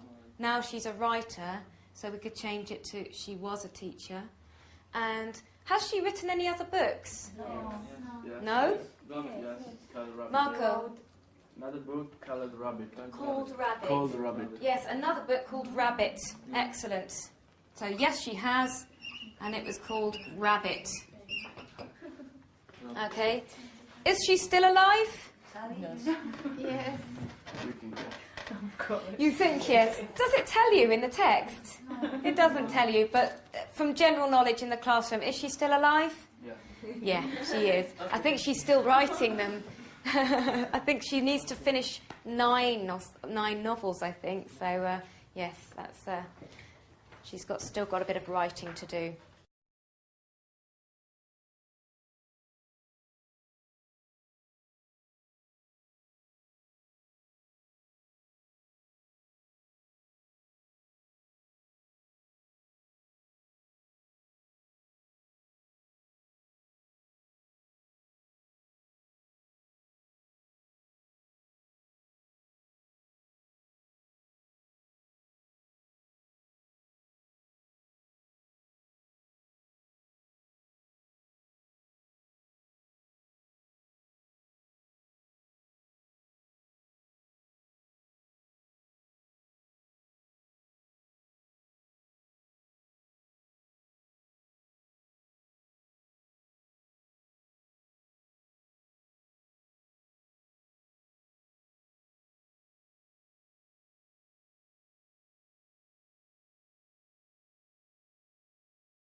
Very good.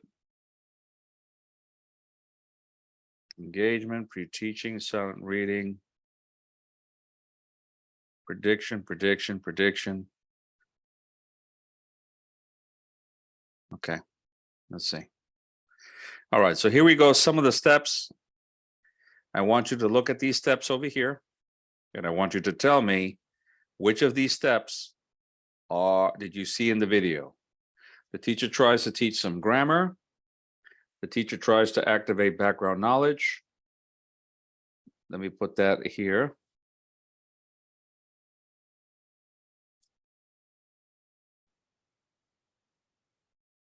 All right, so there you can put your answers. The teacher tries to activate background knowledge. The teacher has the students do a writing task. Teacher has students predict the content of the article.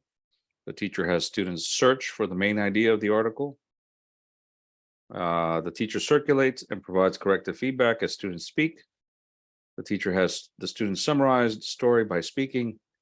The teacher has students compare contents with predictions. Okay, so I'll give you 2 minutes for that.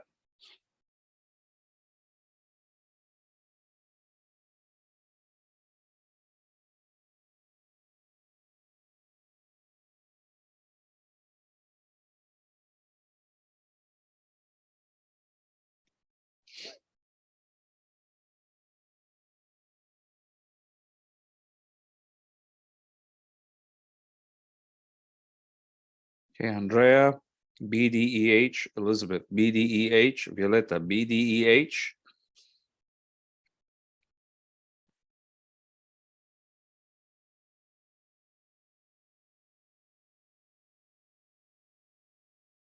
I'll give you 2 minutes.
Okay, let's see. There we go. BDEH. Okay, BDEH. Everybody was right. Okay, good job.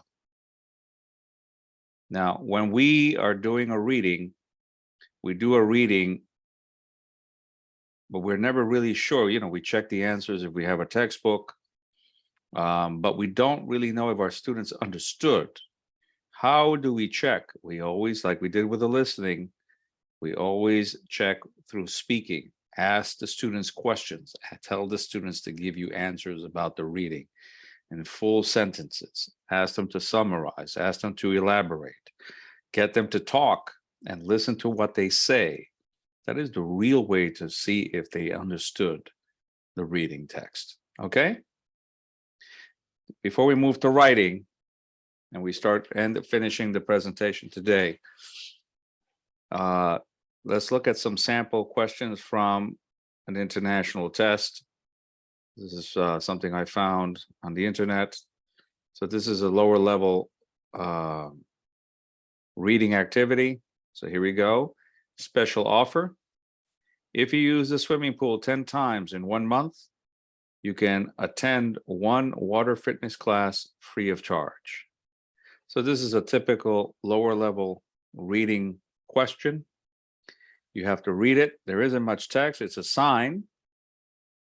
And so you have to pick the right answer. The swimming pool is free to go. Excuse me. The swimming pool is free to people who go to the water fitness classes. The water fitness classes are free to people who swim 10 times a month. This month, you can go to the water fitness classes and use the swimming pool 10 times without paying. Which one is correct? A, B, or C? Violeta says A. Excuse me, B. Elizabeth says the second or B.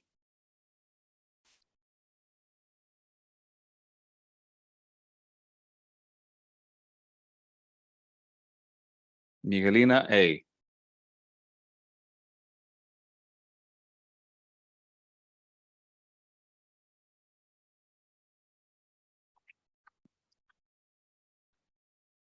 Oh, we got all kinds of answers. A, B, C.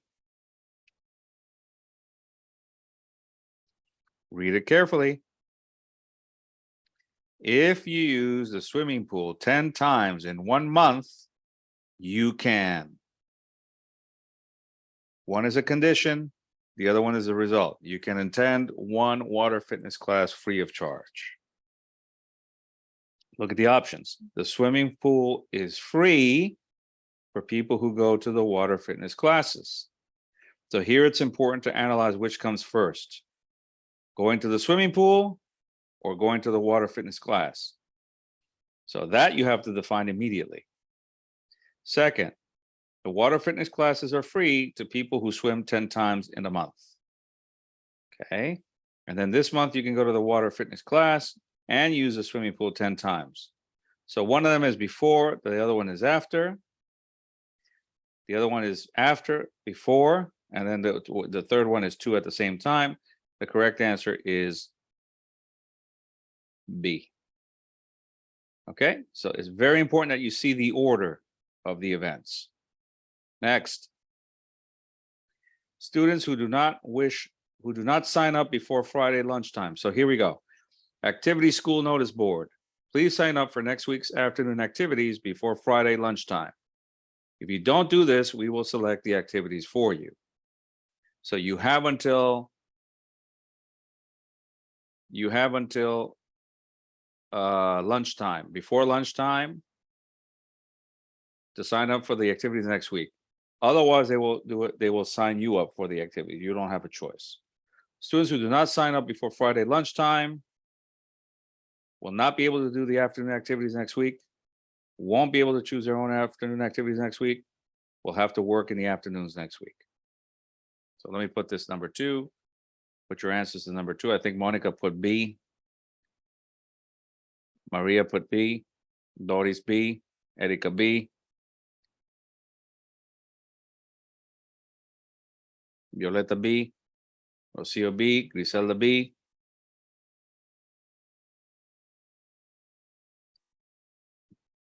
Omelia B. Let's get one more. Elizabeth. Correct answer is B. Okay, B is the correct answer. Let's look at number 3.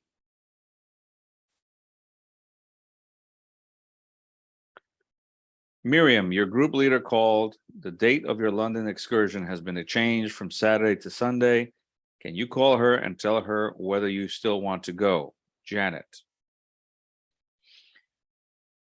Okay, a couple of things here. Group leader called. 2, the date of the London excursion or trip has been changed. It was originally Saturday, now it's Sunday. Can you call the group leader and tell her whether you still want to go? So Miriam, do you still want to go because of the change? So A, the trip to London will take place on a different day. B, Miriam will not be able to visit London at the weekend.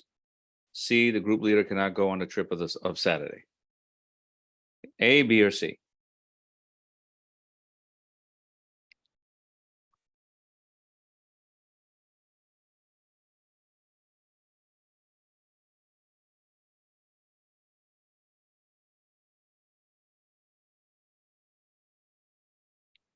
Always look for the one that's obvious.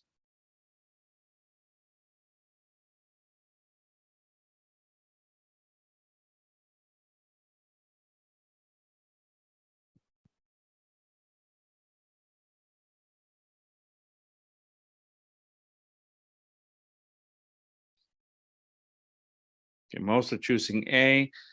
Andrea, Doris, Amelia, Maria, Ace, Miguelina, Soledad, Nettie, Ruth. The correct answer is A. That's the only thing that's certain. Your group leader called. The date of your London excursion has been changed. Originally it was Saturday, now it's Sunday. That's the only one that's completely, there's no interpretation there.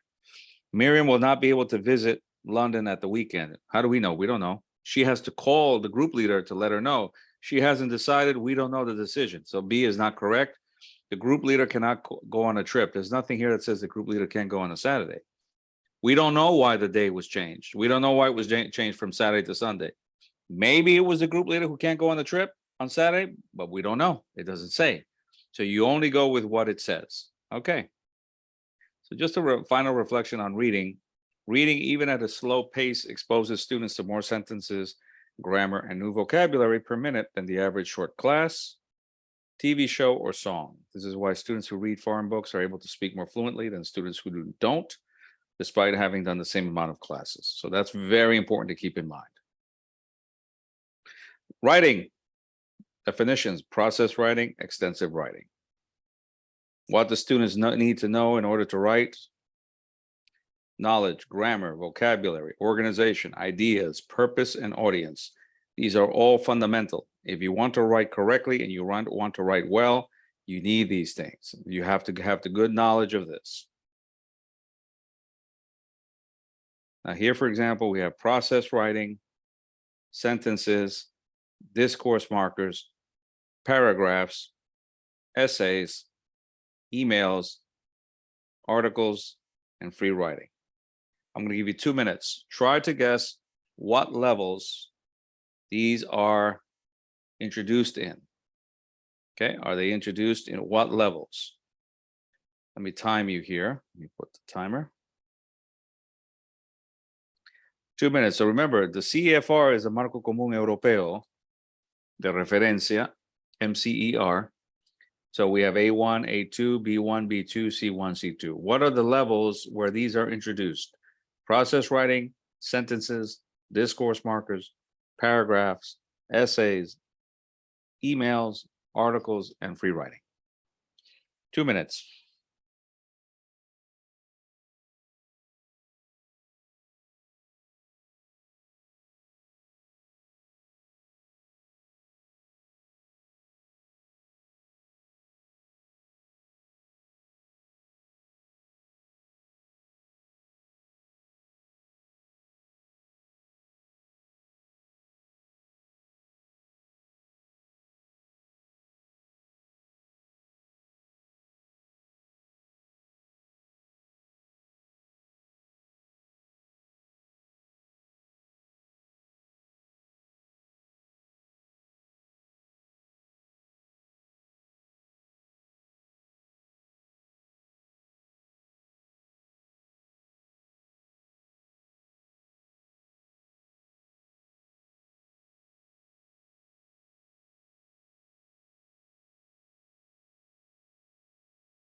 All right, let's take a look.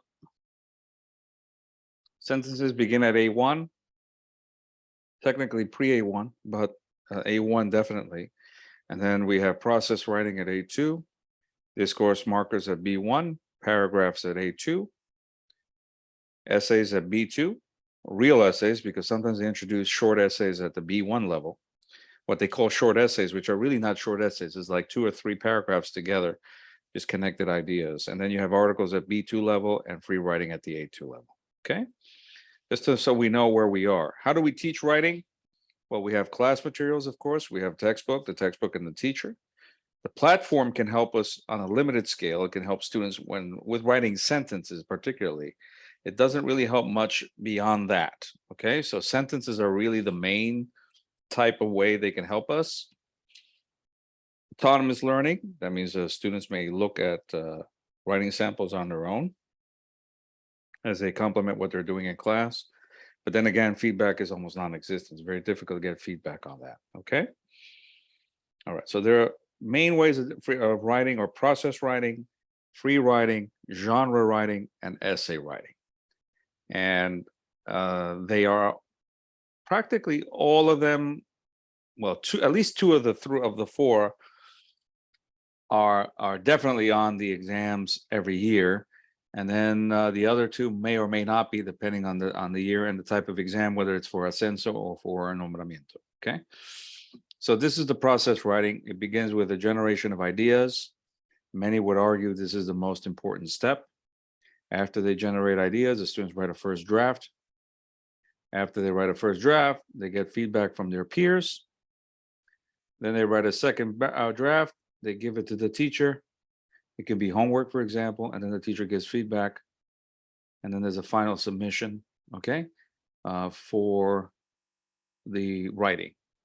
This process takes time, and we need to give students time to carry out the process, okay? So up to here, it can be done in class. This can be done for homework, right? You give the second draft, you give it to the teacher gets this, reads it, gives feedback, and then you give the students work on this as a final submission at home. There are two ways to generate ideas: using a graphic organizer and free writing. Graphic organizer, of course, is the more traditional way. Free writing is telling the students to write about a topic for 5 minutes without having to worry about punctuation or grammar. They're just free to use it as they like. Oh, by the way, that video, before I forget, the video that you saw, that class, is from the book How to Teach English, Jeremy Harmer's book. It's a video from Pearson Education. Okay, that being said, here, for example, we have a writing task that comes in part B, but first the students have to read part A. It says, read the salad recipe. Would you like to try it? Why or why not? So the students have to read it. There's a class discussion. The students discuss with the teacher whether they would like to try it. Asian chicken salad. And then they go to part B. In part B, work in groups. Write a recipe for a dish that is easy to make. Share your recipes with the class. Vote for the best one. So what they're supposed to do here is read the recipe for Asian chicken salad, get some ideas. First of all, do they like that dish? Yes or no? They have a discussion, and now they work in groups and they write a different recipe. They have this as the model, and then they go on and prepare it, and then they vote for the best one. Okay? Now, how many of you think this activity would work just fine, especially part B?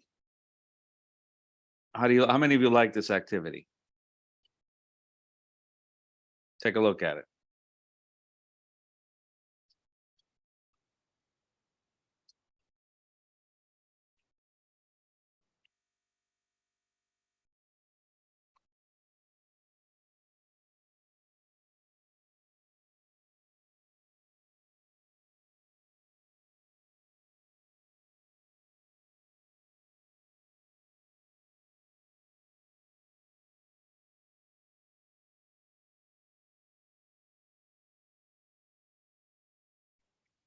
What do you think? Do you like this activity?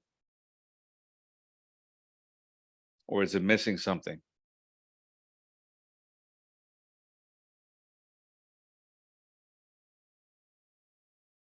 Violeta likes it. Gisela likes it. Looks pretty simple, pretty direct. Read the recipe. Do you like the recipe? Why or why not? Let's have a talk. Amelia, do you like the recipe? Yes or no? Why or why not? Ruth, do you like the recipe? Yes or no? Why or why not? Cindy, do you like the recipe? Yes or no? Why or why not? Erika, yes or no? Why or why not? Miguelina, yes or no? Why or why not? So we're having a class discussion. Okay, now I want Miguelina, Erika, Cindy, and Ruth to work in a group. I want you to prepare your own recipe for another dish. You can use this as a model. Amelia, Maria, Griselda, Violeta, work in another group. Okay. I want you to create your own recipe and so on, right? Williams, Wilson, Carlos, and Rocio work in another group and so on. Okay. Yes, because it helps us to increase vocabulary. Yeah. Okay. Yeah. I mean, it's overall, it's a decent activity. It's got a interesting recipe. It provides us with a recipe. There is a problem though. It's a pretty serious problem too. And remember, no textbook is perfect. So my question to you is, what kind of language do we need to focus on here? If the students are going to do part B successfully, the way it is right there, let me see, let me put question here so that you know. Okay, so it says, read the salad recipe. Would you like to try it? Why or why not? Okay, they read it, they discuss it. I like it, I don't like it. Okay, now work in groups, create your own recipe. There's a problem there. The problem is that we need to focus and highlight the language. So Erika is correct, Veronica is correct. We need to highlight the imperatives. What else do we need to highlight? Sequence words, Erika, very good. What else do we need to highlight? We have to analyze this. Quantifiers, very good, Elizabeth. Andrea, very good. Quantifiers. Connectors. Good, Monica, good, Wilson. Connectors. What else? Adverbs of sequence, okay? Or adverbs in general, yeah. What about, you're missing something very important, guys. We're talking about the steps. Well, what about what we're going to do?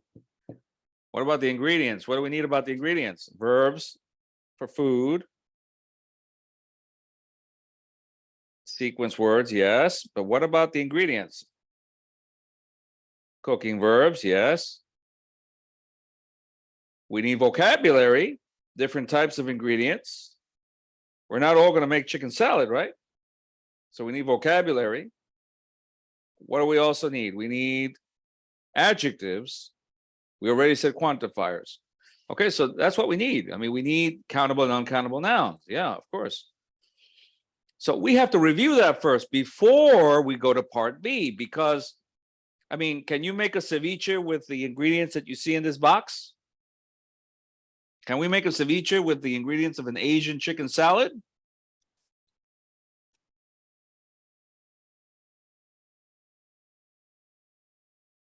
No.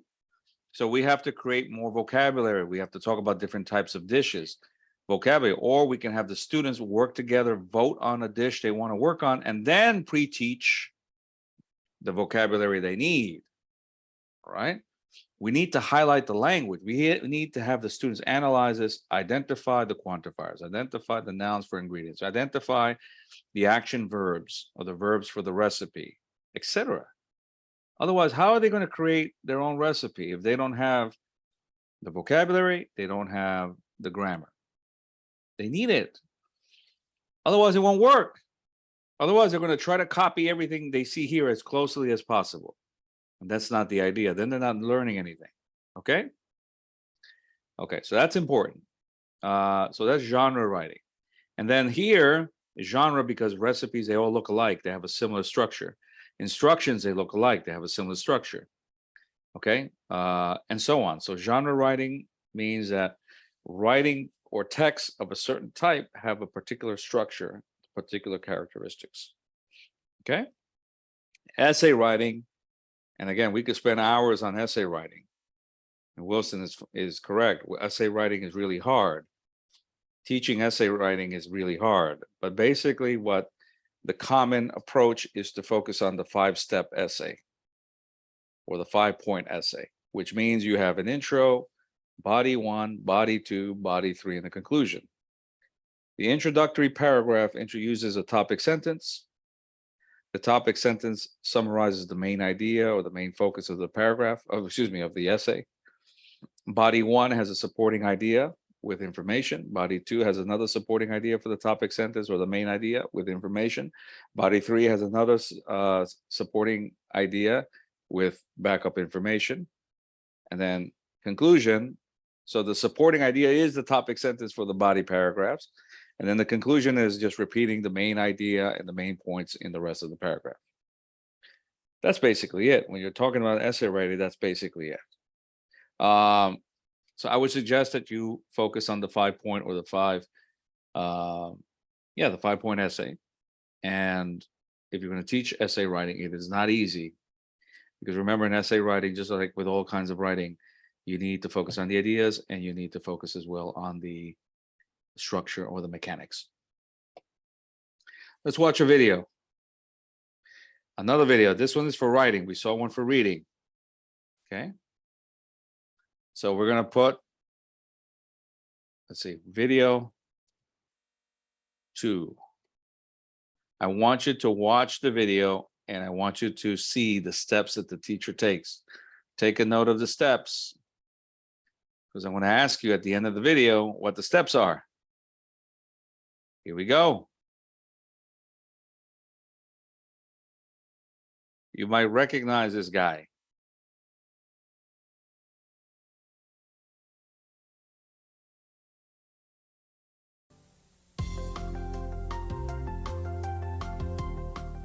The writing activities in New Interchange extend and reinforce the topic and grammar of the unit or cycle.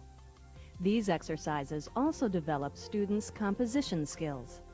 Students write postcards, they write descriptions and opinions, and they write about their own experiences. There are 5 general teaching steps for writing. Step 1, explain the task and go over the model. Step 2, review or elicit key language and vocabulary. Step 3, students make notes, then write rough drafts. Step 4, students exchange compositions to get feedback. Step 5, students edit their compositions and prepare final drafts. In this section, first we'll visit Leonardo Mercado's class as he prepares his students for the writing activity in Unit 7. Then we'll see how Anne Leek uses some interesting photos she has gathered to enrich the writing activity in Unit 9. Let's go now to observe as Mr. Mercado demonstrates the 5 teaching steps for writing. Right. So we've talked about our vacations. We've listened to other people talk about their vacations. Now what you're going to do is write about your vacations. Okay? You're going to write a postcard. You're going to write a postcard. So as you connect them, as you do the transitions, they see a certain coherence. They see that everything has a purpose and that it's just building up on what they already know. Teaching step 1. Explain the task and go over the model. Here we have an example of a postcard. Take a look, everybody. Take a look at the picture. Where did this person go? For the first impression, where did this person go? Mexico. Why do you say Mexico? Mariachis, right? Mariachis are in the picture. What are they doing in the picture? They're playing the the violin? Yes, yes, yes, correct. They're playing the violin. The trumpets, okay, etc. Nice music. I can't play, but you know they're very good at it. What's the weather like in Mexico here? Sunny, sunny, very nice, beautiful, right? Okay. Here Kathy is writing a postcard to Richard, her friend, okay, to Richard, her friend. Why don't you take a look at the postcard, read it for a minute or so, okay? Take a look at it, and then we'll go over it together. Have students read the model composition silently. Then go over the model together. What did she do in Acapulco? She went on a tour of the city? She went shopping? Okay, good. She bought some beautiful jewelry? How does Kathy close the postcard? How does she finish the postcard? What does she say before she finishes? Teaching Step 2. Review or elicit key language and vocabulary. That's all for now. And finally, one word. Love. Love. Okay, love. Okay, that is to say goodbye, right? To say goodbye. But there are other words that you can use to also close a postcard. When you're sending a postcard to your friend, you can say later, okay, later, or see you, right? See you, bye-bye, see you later. Take care, regards, and wish you were here. Okay, wish you were here. They're all ways to close a postcard. Now you're going to write a similar postcard, okay, to a friend about your last vacation, if you want, or an interesting place, okay, an interesting place you visited recently, okay, in your notebooks. Use this as an example, as a model. To prevent students from copying the model, direct them to other sources. Or look at the questions for exercise 10. Remember the questions we used for the group? Okay, use those to write some notes, some ideas for your postcard. Teaching Step 3. Students make notes, then write rough drafts. How long were you there? What did you do there? Did you buy anything, etc.? Think about those questions as you write your postcard, okay? Jot them down, a few ideas, and then write your postcard in your notebook, okay? Do that now for a couple of minutes, okay? Do that now. Write your postcard.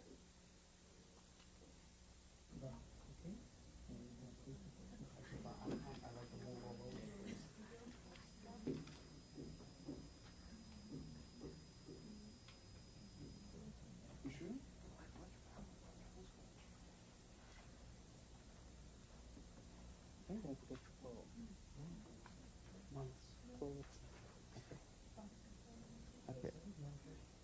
Everybody finished? Yes? Everybody finished? Okay. Now what I want you to do is to share, okay, exchange your postcard with your partner, okay? Teaching Step 4. Students exchange compositions to get feedback. You give your postcard to your partner, and your partner gives your postcard to you, okay? So I give my postcard to Patty, and Patty gives me her postcard. Okay? Students read their partner's compositions, ask questions for clarification, and give suggestions for improvement.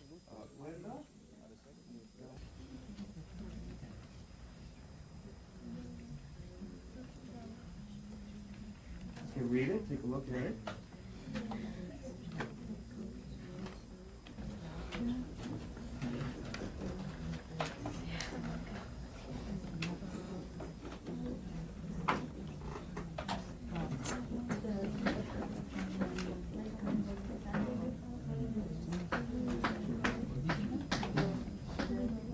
Homework number one.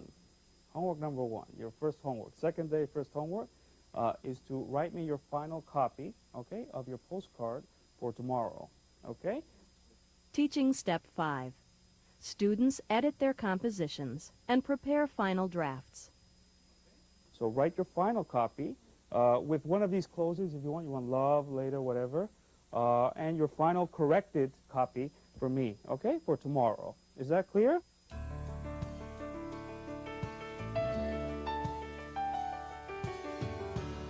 Do you remember the 5 general teaching steps for writing? Teaching Step 1.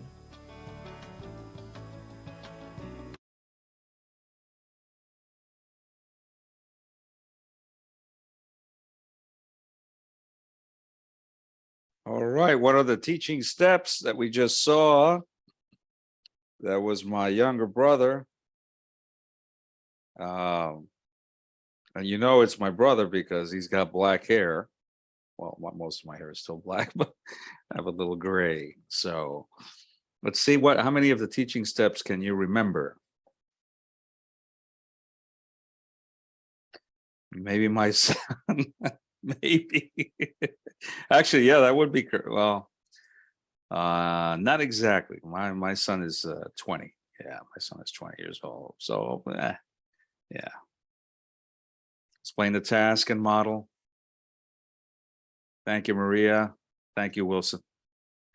Miguelina, thank you. Thank you, Candy. So so definitely modeling, we want to model, explain the task. Thank you, Soledad. That was in Peru with Peruvian students. So elicit the language and vocabulary, review or elicit the language and vocabulary. Oh, okay, all right, Wilson, I got more videos. That was a Cambridge University Press teacher training video. I did 7 of those. And I appeared in several of the others, but I was the main teacher in 7 of them. And yeah, that was a nice experience. It's not easy to have cameras that you don't see the cameras, but there are like 7 cameras in the room, and they have microphones on coming down from the ceiling. But yeah, students make notes and write drafts. Exchange composition for feedback. Review or elicit key language or vocabulary. Okay. Yeah, so those are the key steps. Okay, and of course at the end with the feedback, we want the students to edit and prepare the final drafts. Okay, this is process writing, pretty much. You know, just the essential steps of process writing there. Okay. Now before we go to the test preparation, we're almost finished with the presentation today. I'd like to share something, and I always share this because I think this is one of the, I saw this at one of the IATEFL presentations, one of the IATEFL conferences I went to. I think this one was in Birmingham, England, and this was given by Edmund Dudley. I think this was the 2018 or 2018 IATEFL conference, and I presented at the conference too.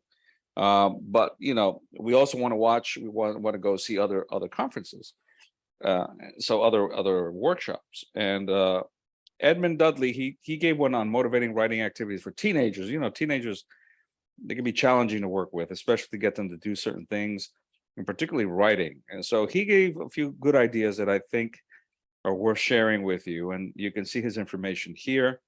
His email address, edinbudapest at gmail.com. So I don't know if he's still there, but he had an Instagram. I'll check and see if it's still valid.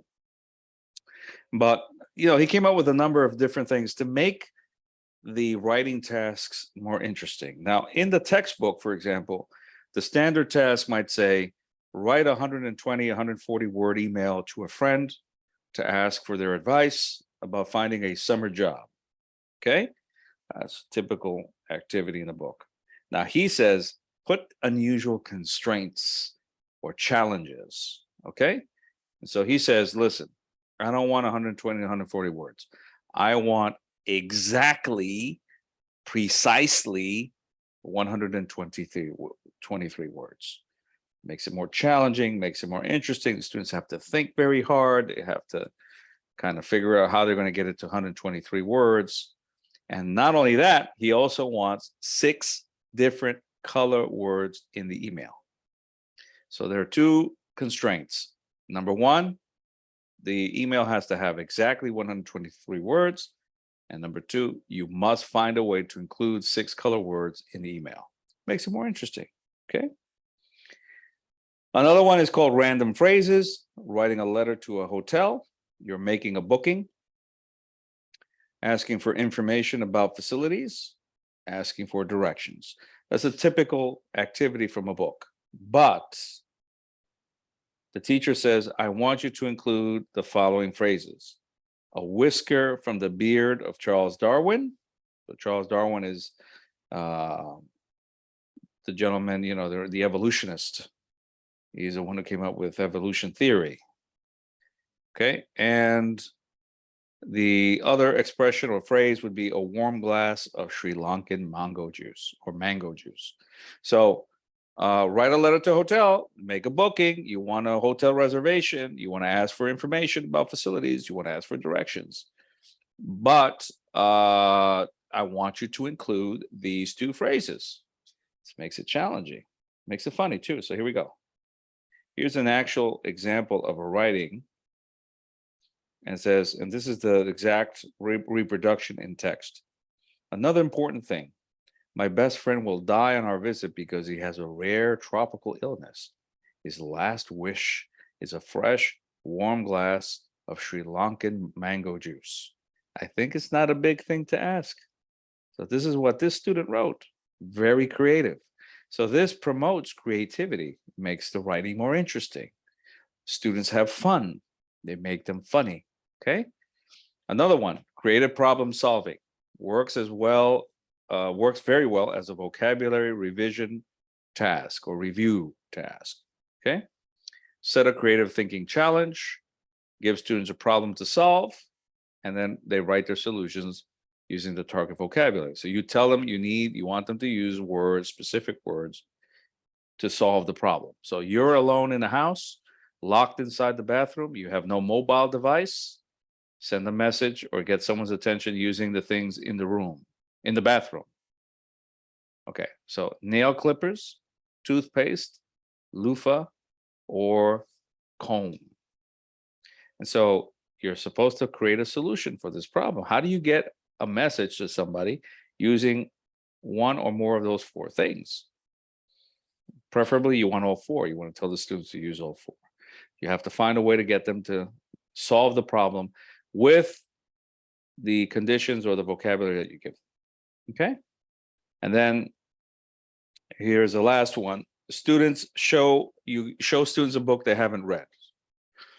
And their task is to write the first sentence in the book. You know that the hardest thing to do is to write the first sentence in the book. I've written books before. So it's the hardest thing because it begins the whole book. You want to write the perfect first sentence. Show them the blurb, which is the text on the back or the front that promotes the book. Invite them to ask questions. Students write their sentence on slips of paper, read out all of the sentences, and vote for the favorite. Okay, so it's the students plus the real first sentence from the book. So again, you show the students a book. They have to write what they think is the first sentence in the book. Show them the blurb, invite them to ask questions. Students write their sentence on slips of paper. You read them all aloud, they vote. Now here's some actual examples from this book. This book by Michael Grant, it's called Gone. Here's the blurb. Gone. Write the first sentence. One student wrote, 1 minute, the teacher was talking about the Civil War. Another, it all started at 12 o'clock on Monday. Another, gone. They're all gone. Another, it's only us now. And finally, do you want a bar of chocolate? I want you to tell me which of these sentences you like the most. Okay, and we'll put the one here. This is number 1, this is number 2, this is number 3, this is number 4, and this is number 5. Tell me, which sentence do you like the most? Which one do you think is the best first sentence for this book called Gone? Which one do you like the most?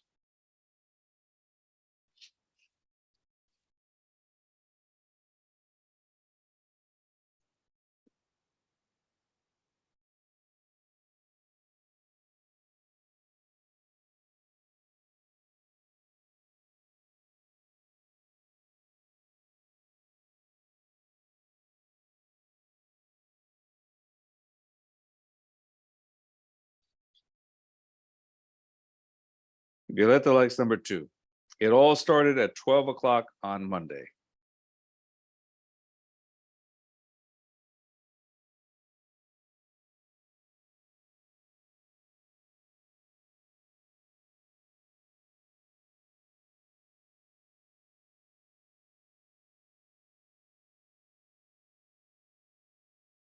That's it? Violetta's the only one voting? Nobody likes the other stuff? Doris, number 2. Interesting. I usually begin with another one, but apparently number 2, look at that. Number 2 is getting some votes here.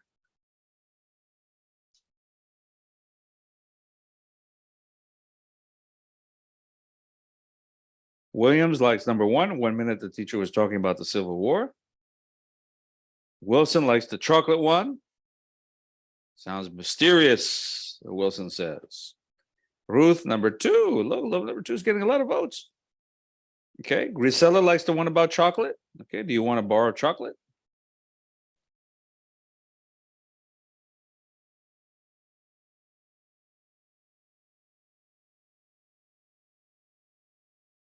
Number 5, chocolate. Nobody's picking the usual favorites. Look at that. Nobody is picking the usual favorites. Usually, every time I give this presentation, well, it's a variation of the presentation because I use this part for other talks. This presentation is for you guys, but this part where I talk about this gentleman's presentation in England, when I use this, everybody tends to vote for other options. And none of you are voting for oh wait, somebody just did. Nettie just did. Nettie just voted for number 3. Gone, they're all gone. Okay, Cindy likes number 2. So number 2 is getting a lot of votes. And then number 5 is getting a lot of votes. Okay. Let me see how many votes. Let's see. What's the fit? Who won? Let me see. Number 2, 5, 5, 5, 2, 5, 4, 2. 5 is the favorite. The chocolate one, the one with chocolates. All right, so chocolate is the favorite. Now, usually number 3 and number 4 are the favorites. Everybody usually votes for 3 and 4, but this is a special group. It's different. Every group is different. So in this particular case, number 5 won, and in second place, number 2. The real first sentence. What is the real first sentence? What do you think the real first sentence is? What the real first sentence is? One of these.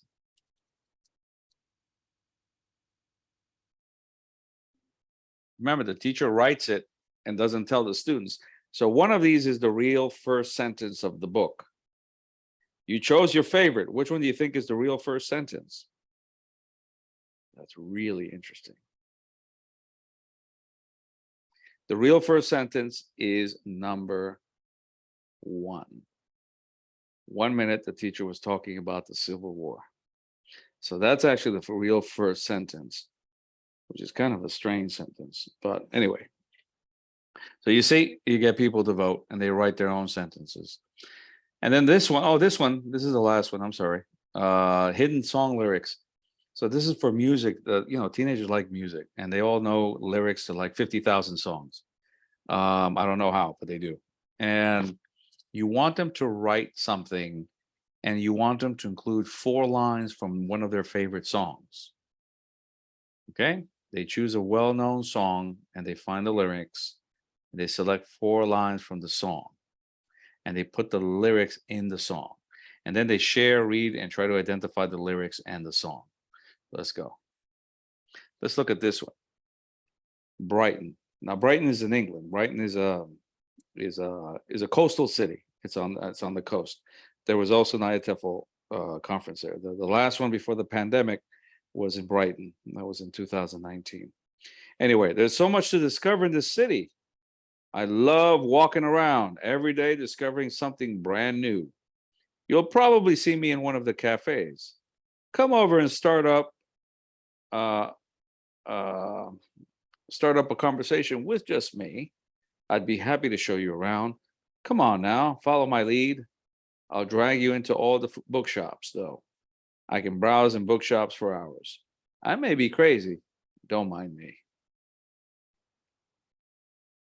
So which ones do you think are the lyrics of a song?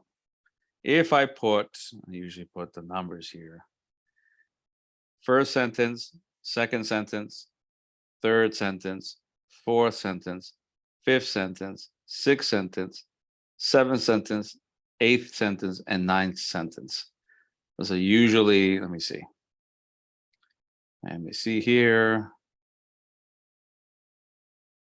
I can't really do that. Let me see. Let me just draw here. It won't let me do that. 1, 2. It won't let me do that. Let me see. Draw 1, 2. This is 3, 4. This is 5, 6, 7, 8, and 9. Which sentences do you think come from a song? And the sentences that come from a song, remember, songs are a little unusual. You know, they don't use fantastic grammar in songs. Usually the songs have strange grammar, strange vocabulary. So which one, give me at least one sentence you think comes from a song.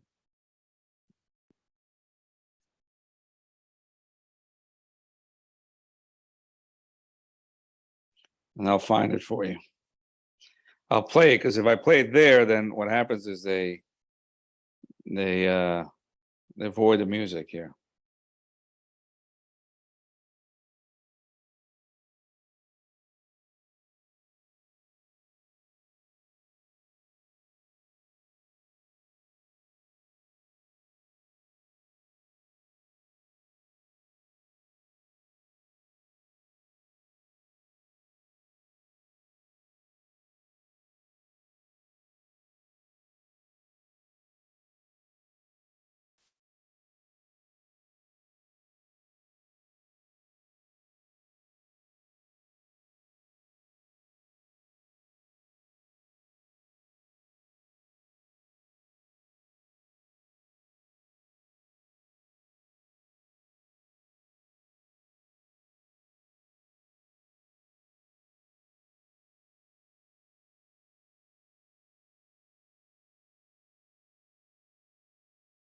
Okay, let's take a look.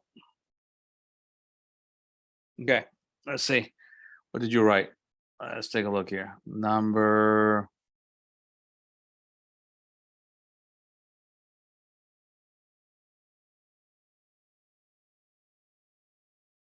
number 6, number 5, number 7.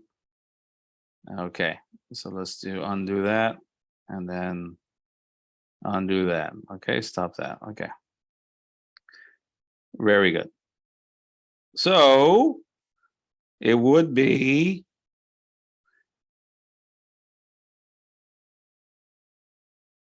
there we go. These are the 4 sentences, and they come from the song, this song. That's different about a Virgo vacation home. You always have the whole place to yourself. Sorry, that was a YouTube ad. Oh, that's the song, Shape of You, Ed Sheeran. Yeah, that's right. Okay, so that's the song. So somebody wrote this. These lines are from that song. So it makes it more interesting for teenagers, especially since they love music so much. Okay, and you can do similar things with other types of input. You can have the students work with different types of input as well. Okay. All right, we came to the final part. We're going to go to the testing, and we're going to go jump right into the testing portion. This comes from the more recent evaluations. So number 2, this has to do with jigsaw reading. Now, jigsaw activities have a certain characteristic, and you can identify jigsaw activity a mile away, a kilometer away. Okay, so here we go. Angel wants to help his students reinforce their reading skills through jigsaw reading. He has designed the following session. So let me put number 2 here.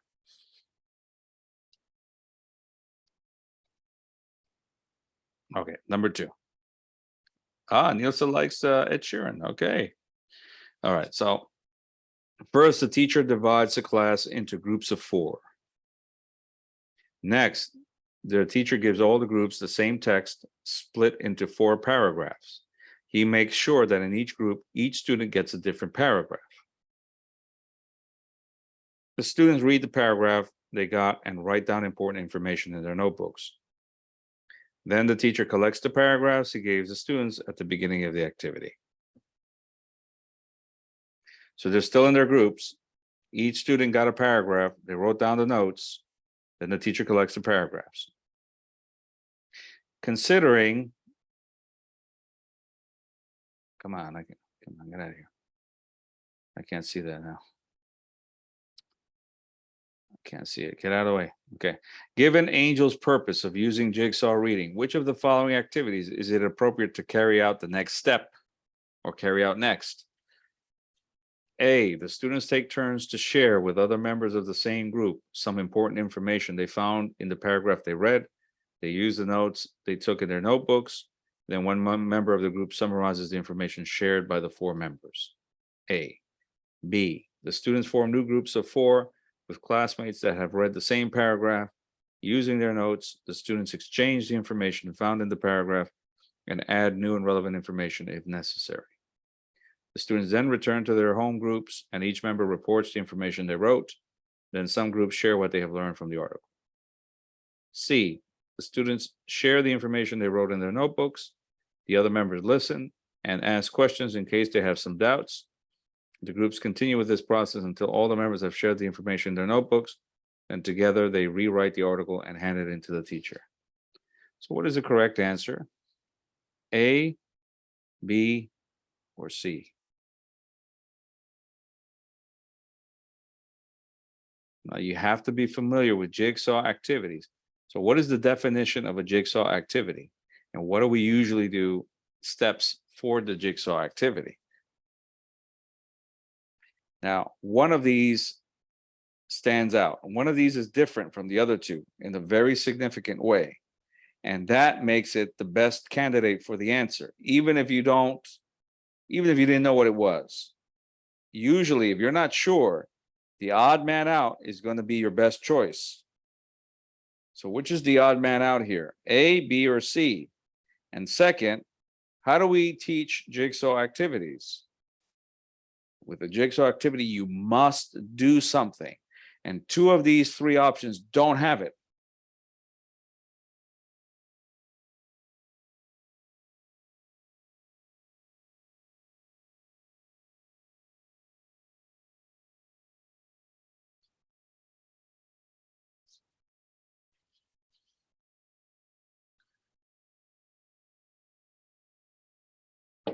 This is probably the hardest of the activity of the examples or questions you're going to see today. So we have a C, we have 2 B's, a C, B, C. Nobody likes A, huh? Okay, I can tell you right now, A is not the right answer. A is wrong. So it's B or C. Ooh, 50-50, 50-50. 50-50 on this one. Half of you like C, half of you like B.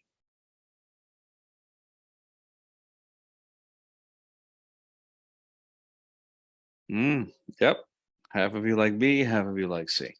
The correct answer is B. Why? Because with a jigsaw activity, you cannot stay in the same group the whole time. Each member of the group gets up and joins another group with the same item, whatever it is. In this particular case, it's the same paragraph. So the only one that has that is B. The students form new groups of 4 with classmates that have read the same paragraph. Using their notes, the students exchange the information found in the paragraph and add new and relevant information if necessary. So that means if I go with Miguelina and I go with Rocio and I go with Wilson, we have the same paragraph. Wilson probably wrote something that I didn't catch. So I learned from Wilson and I get more information. I get more information from Rocio and I get more information from Miguelina, and they get information from me. Because remember, we had to look at it, take notes. We might not have the same notes. So we learn from each other or share from each other. But then we go back to our original groups. The only one that has that is B. So please remember, jigsaw activities, look it up. It's in one of our courses, the jigsaw activities. Well, one of Caprica's courses. I think it's in the speaking and listening course. I'm not sure. I think it's a speaking listening course. It's listening. Jigsaw also works for speaking and listening. So jigsaw activities are always the same. You join people with the same item. They leave their original groups. They form a new group. Then they return to the original group. That's B. That's the only one that's possible. Let's look at this one. Number 3. Greta's 5th grade students have been discussing about values and they consider important. In that context, she wants her students to develop their writing skills. Which of the following activities is least appropriate to achieve the teacher's purpose?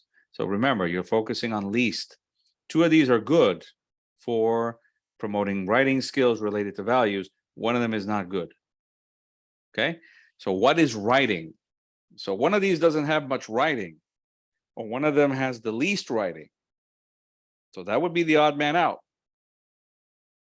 So is it A, in groups, the students make a word cloud about values. The teacher asks the students to draw a cloud on a flip chart and tells them to fill the cloud with words related to the topic. She highlights that the words they consider most important should be written with bigger letters in order to stand out from the other words.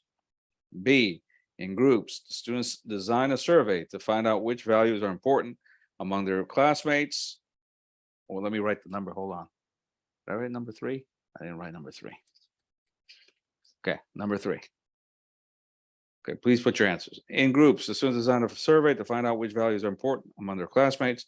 They should write questions to identify the values the survey the students have. Then as homework, each student runs a survey, analyzes the answers, and writes some conclusions. Okay, and C, in groups, the students write the script of a TV spot that points out similarities and differences between their own values and the values their parents had when they were teenagers. The teacher asks the students to include catchy ideas for the audience to get interested in the spot. So in A, a word cloud. In B, the students write conclusions. In C, they write a script. Which is the correct answer? Which is the least appropriate for developing writing skills related to least appropriate, least, the worst one. Not the best, the worst. Ooh. Uh-oh.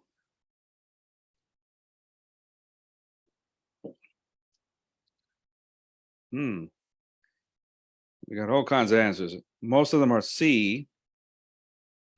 I see most of you chose C. 1 person chose. No, 4 people chose A. And 1 person chose, 2 people chose B. So we're all over the place. Which is the worst option? Not the best option, the worst option. Remember, you should always look for key words or phrases.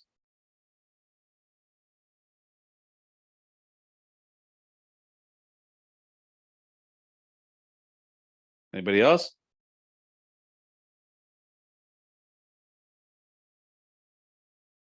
Okay, number 3, the worst option is A, because in A, you're just writing words. The students are writing words. And the only thing she wants the students to do is to highlight the words they consider most important with bigger letters, but they're writing words. Here, if we go back, this is a word cloud with words, words, just single words. That's not writing. Write some conclusions. That's writing. Write a script. That's writing. A word cloud with words. That's not writing. So this is the correct answer. This is the worst option. A is the worst option. So be careful. Always look at the word here, least, and look at what they want the students to do to match. If this is the writing, here's writing, here's writing, here's no writing. I mean, just writing a word is not writing per se. Okay, so keep that in mind. Number 9, Maribel's students are writing an essay. Now they're making sure that the sentences and paragraphs they wrote are well connected and that the details in their essays are closely related to the topic. They are also checking punctuation and spelling. Taking into account the actions the students are carrying out, in which stage of the writing process are they? A, planning, B, drafting, C, revising. Let me put the number. Hold on. Let me put the number.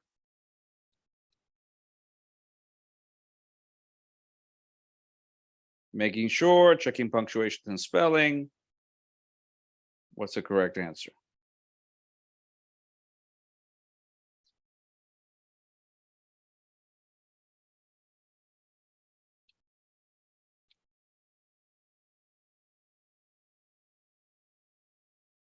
One of them has no writing. One of them is writing. And another one is after writing. So it's actually pretty easy. This is an easy one. Violeta C, Carlos C, Nilsa C, Elizabeth C, Veronica C, Monica C, Andrea C, Maria C, Erika C. 1, 2, 3, 4 C. Soledad C, Griselda C, Ingrid C, Ruth C. The correct answer is C. I mean, that's pretty obvious. When you're writing, that's the drafting part, and you're planning, you haven't written anything yet. You're thinking about what you're going to write. Good, Miguelina, Rolando, and Cindy. Next. Pablo wants his students to make a timeline of a story they just read. Before the students make the timeline, he asks them to form groups and discuss the following questions. 1, what is a timeline?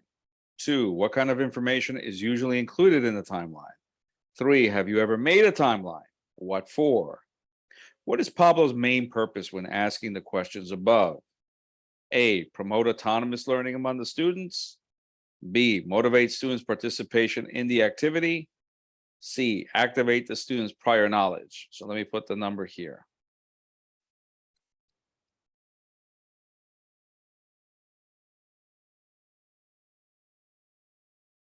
Aha.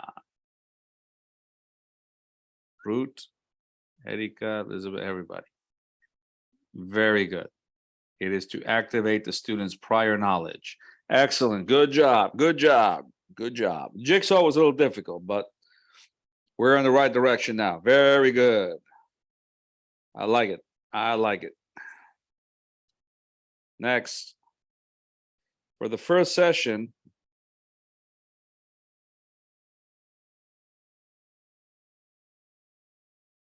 can't see this now.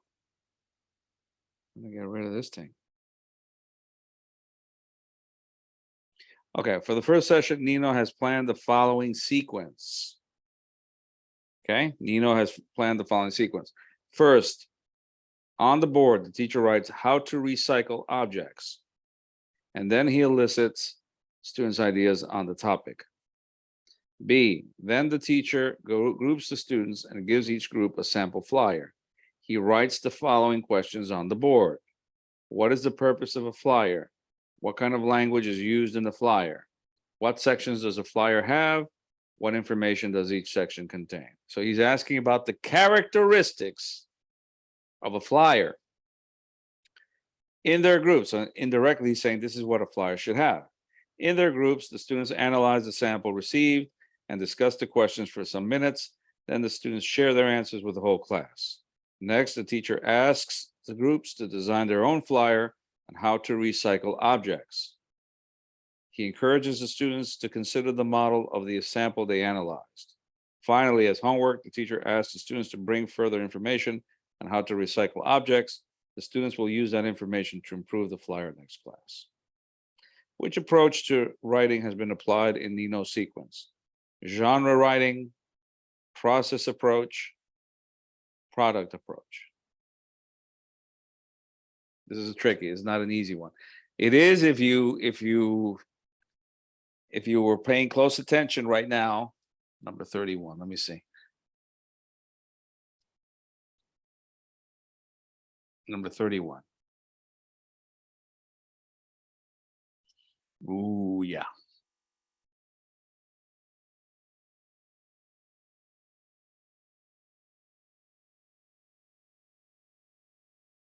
Yeah, I guess everybody would say that.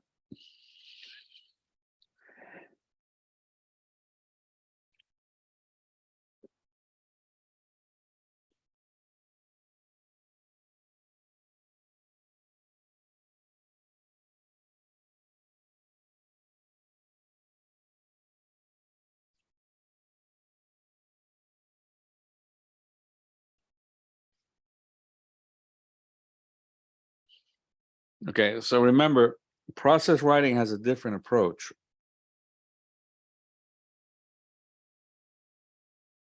well, some of it is kind of like process writing.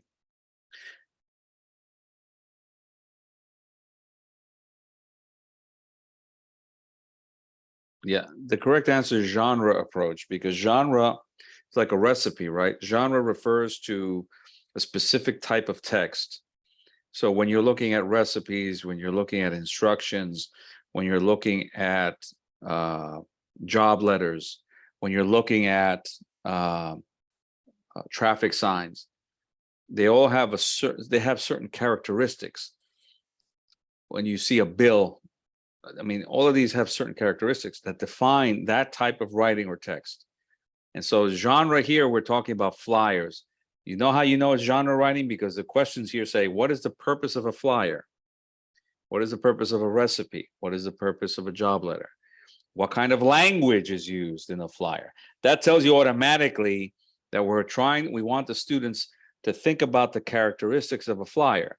When you see that, those kinds of questions, what sections does a flyer have? The characteristics of that particular kind of text, it is always genre writing, okay? Here, there isn't so much of an emphasis. Here, they're all working in groups. They're not working individually to write their drafts, for example, which you do see in process writing. And they're not giving each other feedback, okay, on their writing. That's why it's not process writing, because it's missing some characteristics that we normally associate with process writing. So the correct answer is genre writing, not process approach, okay? All right, this one, number 46. And we're going to end soon, I promise. So I'm not going to keep you here all day, I promise. David also handed in the first draft of his text. It's similar to one we saw the first day, I think. On Father's Day, I did many things. I bought my dad a shirt blue. Then we went to a restaurant near my house and we ate food delicious. Then we ate cake, chocolate. Which of the following aspects should the teacher prioritize in the revision of this text? A, spelling. B, did I write 46? Yeah. B, word order. Or C, linking words. Now you might see, well, you might see examples of all three, but one of them is the most pronounced. One of them is the one that comes out the most. That should be the focus. The focus is the one with the greatest frequency of errors. Okay, let's see. Erika A, Andrea A, Monica B, Rocio B, Veronica B, Ingrid B, Griselda B, Ruth B, Emelia B, Maria Arias B, Andrea B, Nettie C, Elizabeth B, Rolando C. Now we're getting some C's here. Rosario B, 1, 2, 3, 4, B, Violeta C,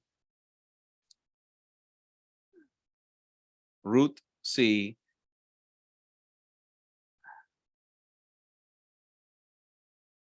Actually, the linking words are used correctly here. That's not a problem. C is not the answer. Linking words are not the problem here. The main problem here is on Father's Day, I did many things. And spelling is not the main problem either. I bought my dad a shirt blue. Now, blue is misspelled, but the problem here is blue shirt. Then we went to a restaurant near my house and we ate delicious food. Then we ate cake, chocolate cake. The main mistake here, the one that has the greatest frequency, is B, word order. Word order is the one that has the greatest number of mistakes. Okay, so that should be our focus. Okay, all right, that's our main focus there. And the word order is usually a problem, especially with Spanish speakers. Okay, I think this is the last one. Elena has brought the following text for a reading session. So this is a message board from different people. It's almost like social media posts. So from Pet Lover, we have a beautiful gray cat looking for a good home in the New York area. We can't keep her because I just found out I'm allergic to cats. From Daredevil, I'd like to try rock climbing, but I don't want to go alone. Is anyone in San Francisco interested in climbing with me? I prefer to go on weekends if possible. From Handyman, hi, I make wooden boxes and bowls.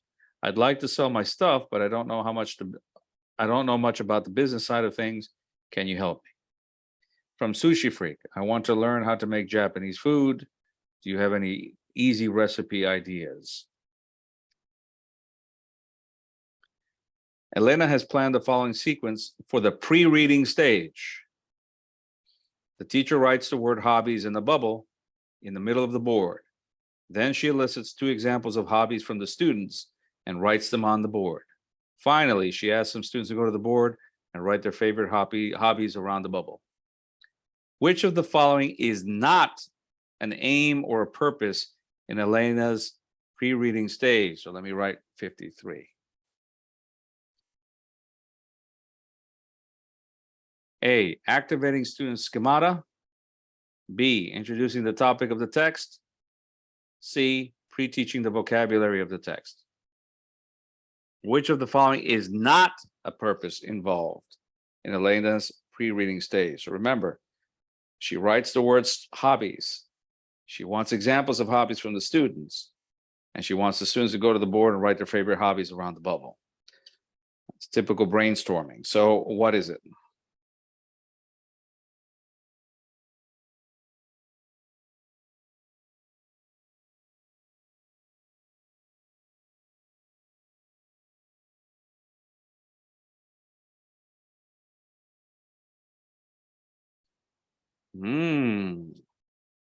Uh-oh.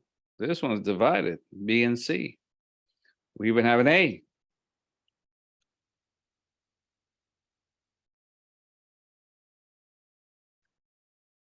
The answer cannot be A because we have hobbies.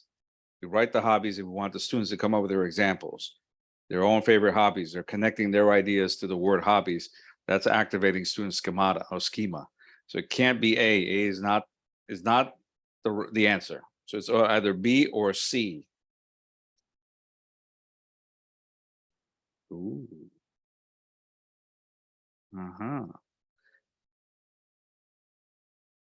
Does anybody actually see any teaching here?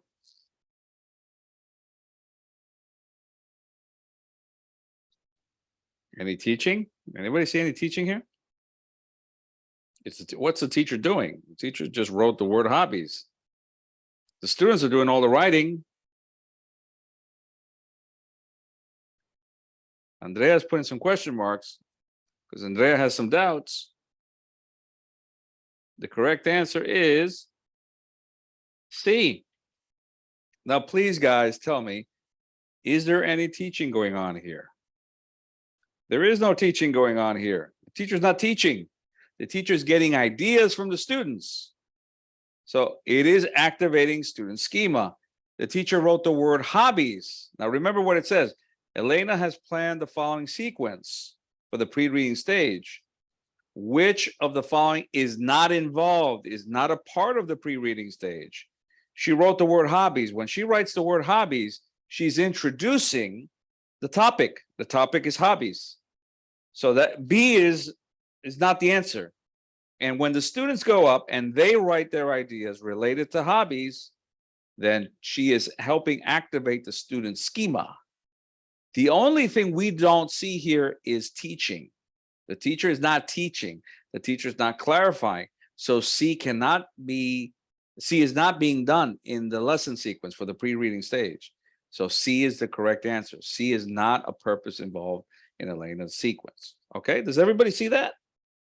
So we have to be careful. You see, pre-teaching involves teaching, and there is no teaching here. So that should be something you need to look for, those key words. Look for the key words and compare it to the prompt, and that will help you find the right answer. All right. I think this is the last one. During the while reading stage, the teacher asks the students to match the messages from the message board with the following hobby groups. So remember we saw 4 messages?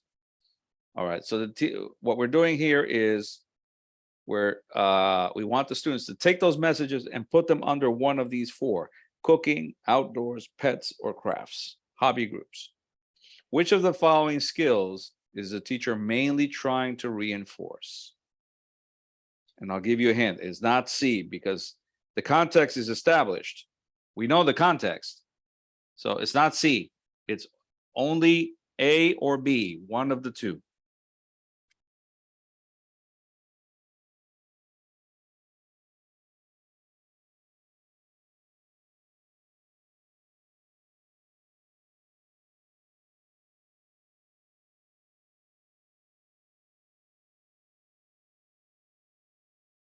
Remember, it's not C, so it can only be A or B. Everybody's putting B. Let me get 4 or 5 more. Griselda, Lucelina B, Violeta B, Nettie B, Ingrid B, Rosa Maria B, Rosario B, Milagros B, Rodolfo C, Rocio B, Andrea B, Ruth B, 1, 2, 3, 4 B, Ruth Solis B, Maria Rodriguez B, Omelia B, Rolando B, Erika B, Monica B, Elizabeth B, Violeta B, Veronica B, Cindy B, Miguelina B. Correct answer is B. It cannot be A because ordering means there's a certain sequence or ranking. There is no ranking. There is no sequence. Here we're just putting the post under the correct category. So we are putting, or the correct heading. So we are categorizing the messages from the message board according to the hobby groups. Okay. Good. What? One more. Oh my goodness. I thought I was done. 12:23. I'm keeping you guys. Okay, I promise. I promise. This is the last one. No matter what comes up next. Which strategy is it best to do during the post reading stage? So we're done with the pre, the while. Now we're in the post.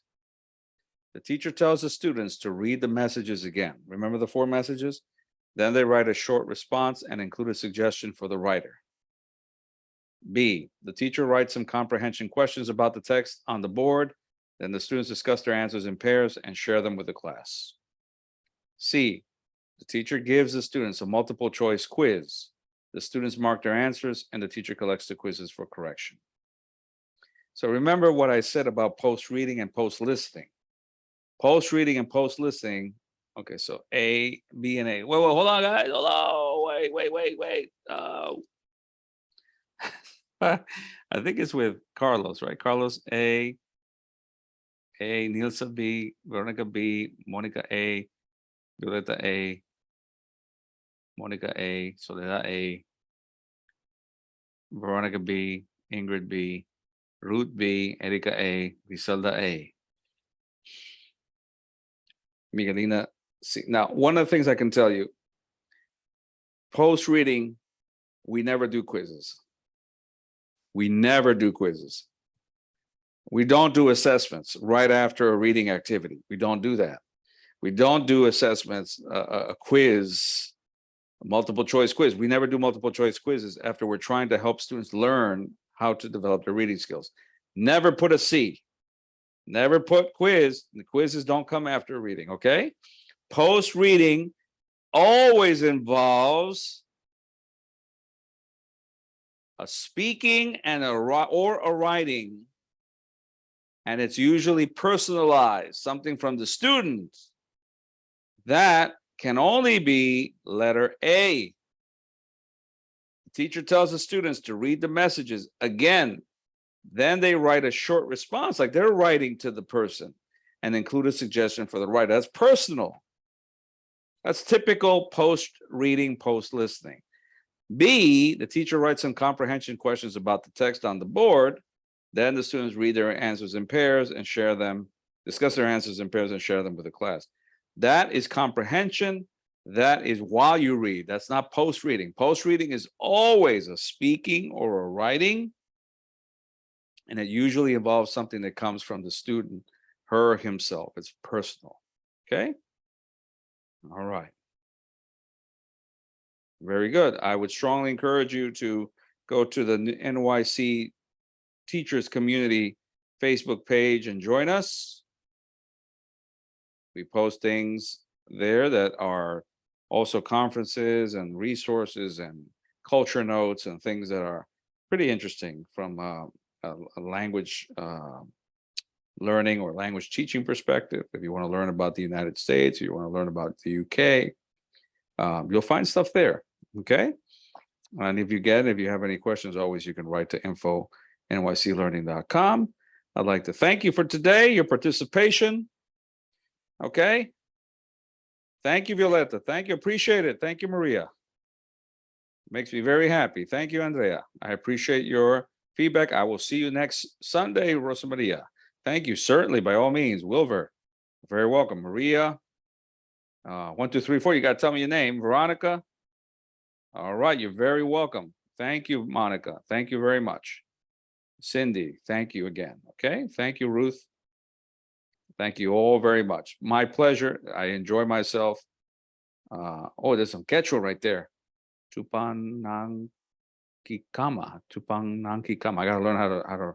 I'll check it out. Definitely. Tupanangkikama. All right. Thank you. Thank you. Thanks. Thank you. Have enjoy the rest of your Sunday. Thank you, guys. Enjoyed my time with you. All right. Thank you, Aquilina. I thank you. I really enjoyed my time with you. Okay, guys. I'll see you next Sunday. Enjoy your week. Good job, everybody. All right. Take care. Take care, Doris. Bye-bye, Doris. All right. All right. Thank you. Good job today. Bye-bye. Thank you. Bye, everybody.